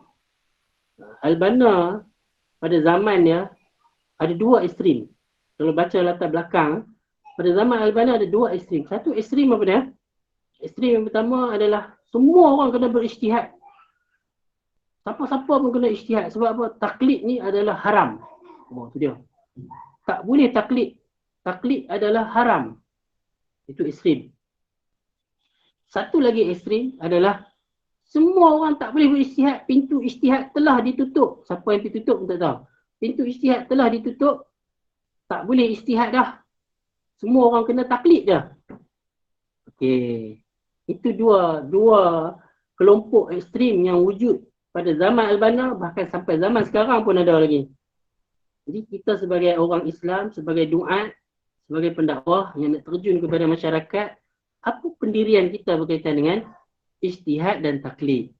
Okey, sebelum tu, apa maksud taklid? Apa maksud taklid? Kadang-kadang orang tanya apa maksud taklid. Dalam kitab-kitab usul fiqh, apa yang dimaksudkan taklid adalah mengikut sesuatu tanpa kita tahu apa hujahnya. Itu maksud taklid. Boleh dah. Kalau tak boleh, kita semua berdosa. Ana nak tanyalah terus terang. Siapa yang kat sini tahu apa dalil tadi kita sembahyang isyak 4 rakaat? Sembahyang isyak tadi, apa dalil sembahyang isyak 4 rakaat? Tak tahu. Habis tu macam mana sembahyang isyak 4 rakaat? Ustaz ajak. Tu taklid lah tu. Boleh lah taklid? Boleh ya. Kalau tidak layar lah. Kan? Kalau tidak layar lah. Itu maksud dia. Taklid ni adalah seseorang yang dia tak mampu pun nak memahami dalil. Kalau dia tahu pun dalil tu dia tak faham macam mana. Tak semestinya perkataan dalam Arab tu itu dah maksud dia. Mungkin dia ada kaedah-kaedah dia. Kemudian umum, khusus lah, nasih, mansukh lah, mutlak, muqayyadnya, zahir, muawal, yang macam-macam lagi ya. Dia ni anta syukran je dia faham. Tu sebab dia ikut tarbiyah, dia tahu lah anta syukran. Jazakallahu khairan. Yang tu dia tahu. Kalau dia tak ikut tarbiyah, yang tu pun dia tak tahu lagi. Lepas tu kita nak suruh dia pergi ijtihad. Nanya. Jadi dalam isu taklid dengan ijtihad, apa Albana punya nyatakan pendirian, dan itulah pendirian. Kalau kita buka mana-mana kitab usul fiqh, itulah pendiriannya. Boleh tak taklid? Taklid boleh bagi orang yang tak mampu berijtihad. Boleh tak ijtihad? Ijtihad ni masih bolehlah sampai bila-bila selagi mana dia adalah orang yang memang berkelayakan dan berkemampuan untuk berijtihad. Okey. Itu secara ringkas usul ketujuh. Itulah Albana kata walikulli muslimin lam yablugh darajatan nazar fi adillatil ahkamil far'iyyah ay yattabi'a imaman min a'immatid din. Bagi mana-mana muslim yang belum mencapai peringkat nazar, pandai dia, halus bahasa dia. Dia kata yang belum mencapai. Maknanya apa? Boleh dicapai lah. Dia tak kata mana-mana muslim yang tak mampu berijtihad. Dia tak kata macam tu. Kalau kata macam tu maksudnya ramai orang tak mampu. Dia nak bagi dalam halusnya bahawa ijtihad ni orang mampu untuk capai. Cuma ada orang yang tak mampu capai lagi. Kalau dia tak mampu capai, apa dia kena buat? Ayat tabi'ah. Bestnya lagi dia guna perkataan ayat tabi'ah. Dia ikut. Dia tak guna perkataan ayyuqallida. Dia taklid.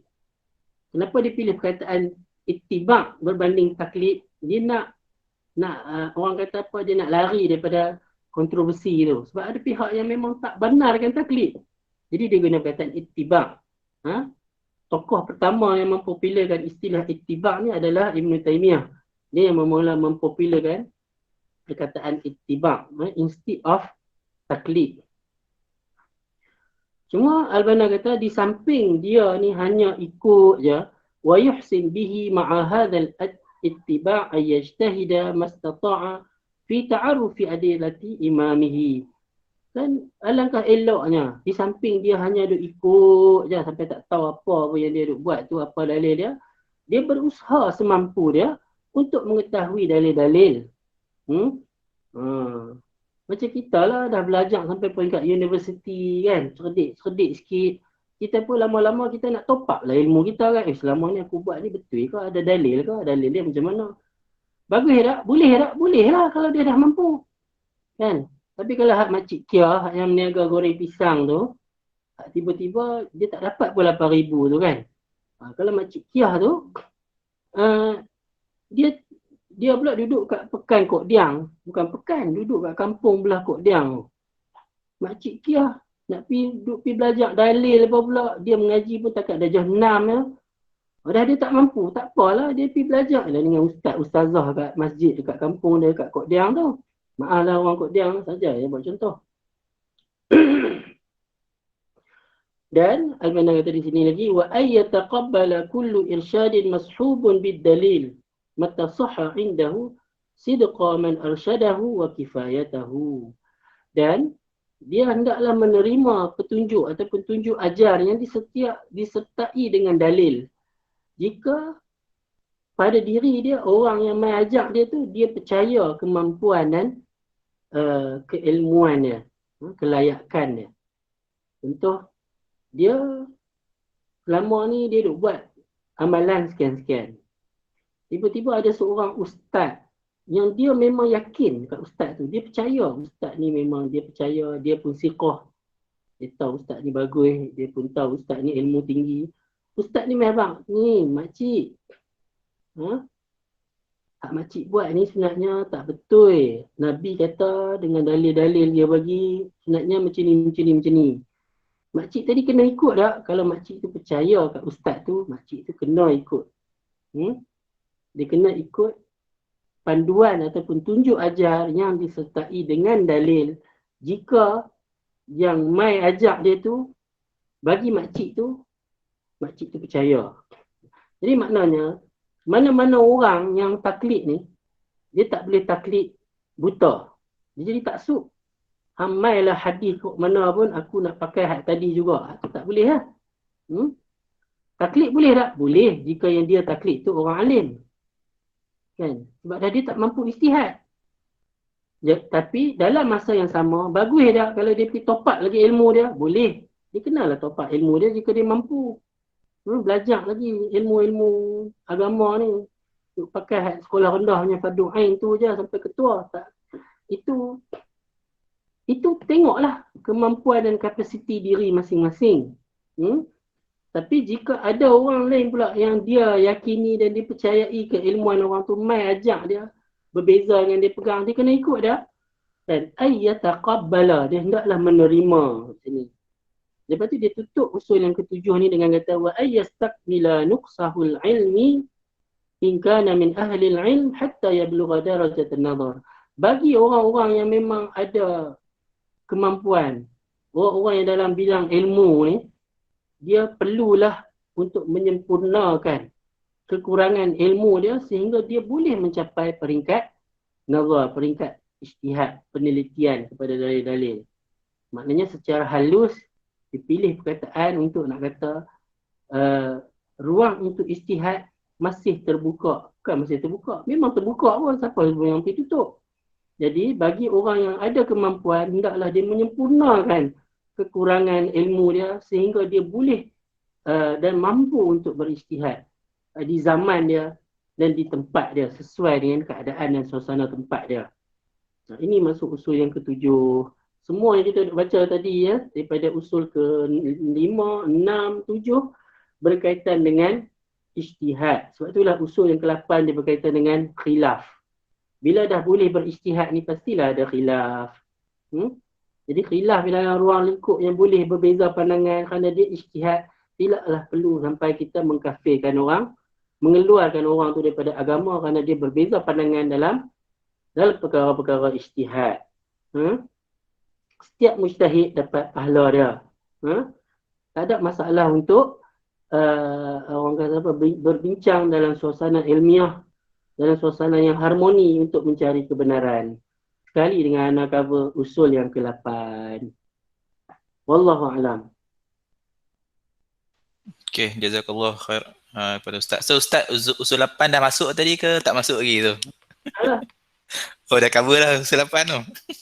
Usul 8 kalau antum baca sendiri pun asal antum boleh faham. Okay. Jadi insyaAllah tadi Ustaz dah sampaikan dengan secara efektifnya untuk daripada usul 5 ke usul yang ke-7 dan termasuk jugalah sedikit intro ataupun intro lah untuk usul yang ke-8. Jadi tanpa melengahkan masa, insyaAllah kita ada lagi masa dalam 5 minit. Ana buka kepada soalan dulu. Boleh bertanya melalui chat boleh. Kalau nak tanya direct pun boleh open mic dan tanya direct kepada Ustaz.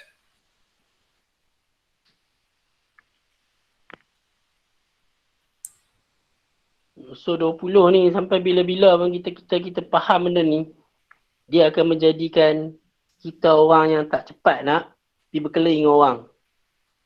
Itu yang membuatkan siapa yang dapat tarbiyah ni, dia akan jadi orang yang berlapang dada. Dia tak akan jadi orang yang ekstrim.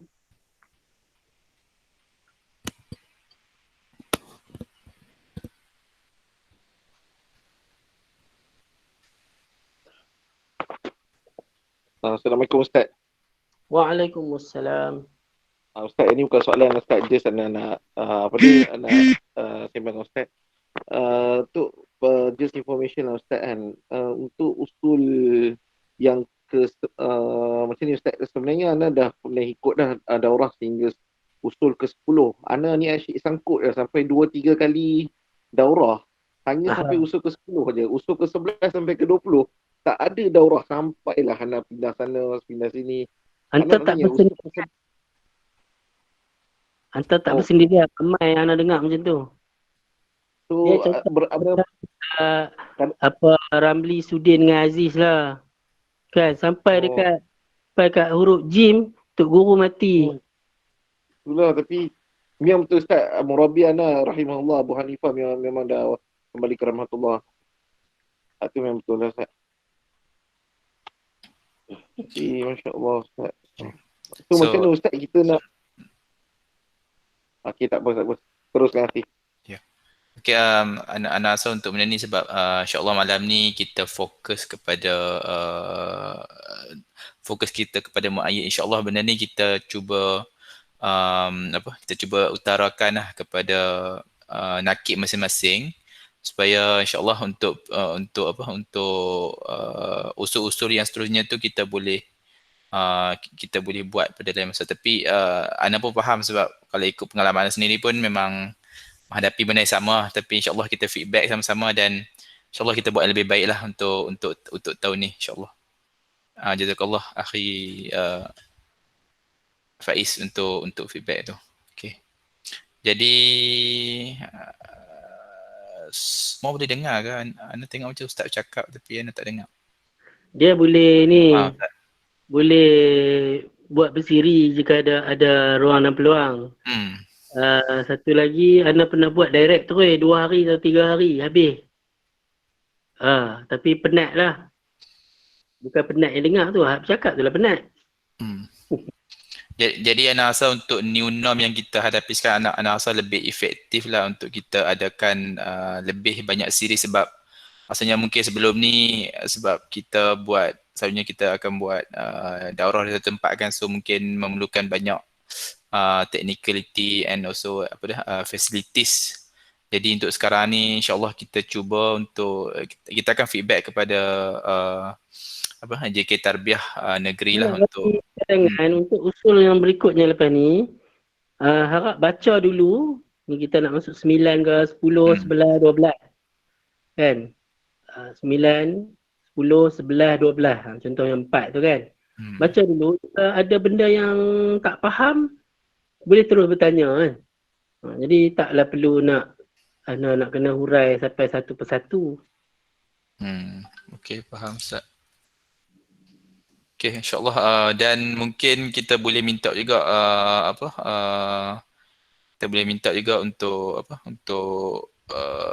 penganjur lah untuk nyatakanlah usul mana yang kita akan bincangkan supaya audien mungkin lebih bersedia lah dari segi pembacaan ataupun revision masing-masing insyaAllah. Yang straightforward, senang boleh faham. Ada benda yang perlu huraian. Usul yang straightforward tu rasa senang lah nak cakap kita sekali lalu je. Tapi yang perlu huraian kita hurai. Macam malam ni 5, 6, 7 tu memang perlu dihuraikan lah. Okay, insyaAllah. Jadi setakat ni Ana belum menerima lagi apa-apa soalan. Jadi Ana nak tanya akhi Dr. Liana, ada soalan kuis tak malam ni? Ana dengar macam ada soalan kuis. Ada, boleh tengok dekat chat ada link untuk post test. Post test. Okey. Yang ni perlukan buat sekarang, akan dapat result sekarang ke memang take home punya test? Boleh buat lepas ni, tapi kalau sebaiknya selesaikan malam ni lah. Malam ni lah. Okey. So jadi anak-anak Nakibah lah, tolong cek jawapan. Okey. Tak apa, yang tu untuk dari segi technicality nanti insyaAllah kita akan bincangkan lagi. So jadi sebagai kesimpulannya malam ni untuk 3 syarah ataupun 3 usul yang kita bincangkan ni yang usul yang kelima tu iaitu ketetapan ataupun polisi pemerintah di mana kita sebagai rakyat yang bernaung di bawah suatu negara tu seharusnya mematuhilah polisi dan ketetapan yang yang telah diperbincang ataupun diberikanlah atau disampaikan kepada kita secara umumnya. Dan yang keenam, dari segi perkataan seseorang itu sememangnya boleh diterima ataupun ditolak, bergantung kepada penilaian ataupun kita punya penilaian ataupun situasi semasa, kecuali yang berkaitan dengan sabda Nabi ataupun perkataan daripada Al-Quran dan Sunnah itu sendiri. Dan yang ketujuh, dari segi takat ilmu, ilmu yang ada pada seseorang tu dan bergantung kepada kefahaman dia lah untuk membuat penilaian. Itu kita sememangnya mempunyai ataupun takat ilmu yang mungkin hanya mampu untuk menerima sesuatu ataupun sebolehnya kita mempelajari ilmu yang lebih mendalam lah, supaya kita dapat memahami satu konteks ataupun satu hukum yang yang diperintahkan oleh Allah SWT. Jadi kami bagi pihak penganjur ataupun daripada Ikram Timur Laut secara khususnya ingin mengucapkan jazakallahu khairan kepada Ustaz untuk penyampaian malam ni. Jadi untuk siri-siri yang seterusnya, insya-Allah kita cuba plan dan diharapkan audien ataupun peserta dapat hadir dalam masa sebelum ataupun tepat waktu, supaya perjalanan daurah kita ataupun perjumpaan kita pada malam ni lebih efektif dan lebih teratur, insya-Allah. Jadi Ana tak dapat apa-apa soalan. Ana harap semua dapat memahami dan dapat digest poin-poin yang Ustaz berikan. InsyaAllah mungkin kita ada recording dan mungkin kita penganjur akan sampaikanlah kepada para peserta. So diharapkan boleh berbincang dengan lebih lanjut dalam usrah ataupun liqah masing-masing, dan sebarang soalan tu boleh Okey, Ana juga terima kasih pada ikhwah akhwat sama penganjur. Siapa kalau ikhwah yang ada soalan boleh tanya direct kat grup Rojak Pesembok, siapa yang ada dalam grup tu. Tu antara grup yang Ana tak live kat Penang. Kalau yang tak ada dalam grup tu boleh tanya, boleh PM terus pun boleh. Kalau ada benda-benda yang nak tanya pendapat ke, nak sembang-sembang pun boleh juga. InsyaAllah. So jadi kita pun dah sampai pukul 11:03.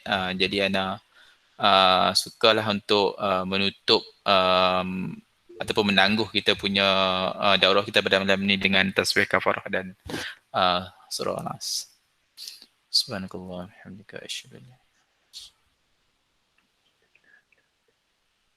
InsyaAllah ada rezeki bolehlah Ana balik ke Penang. Jumpa lagi. Ya, insyaAllah Ustaz.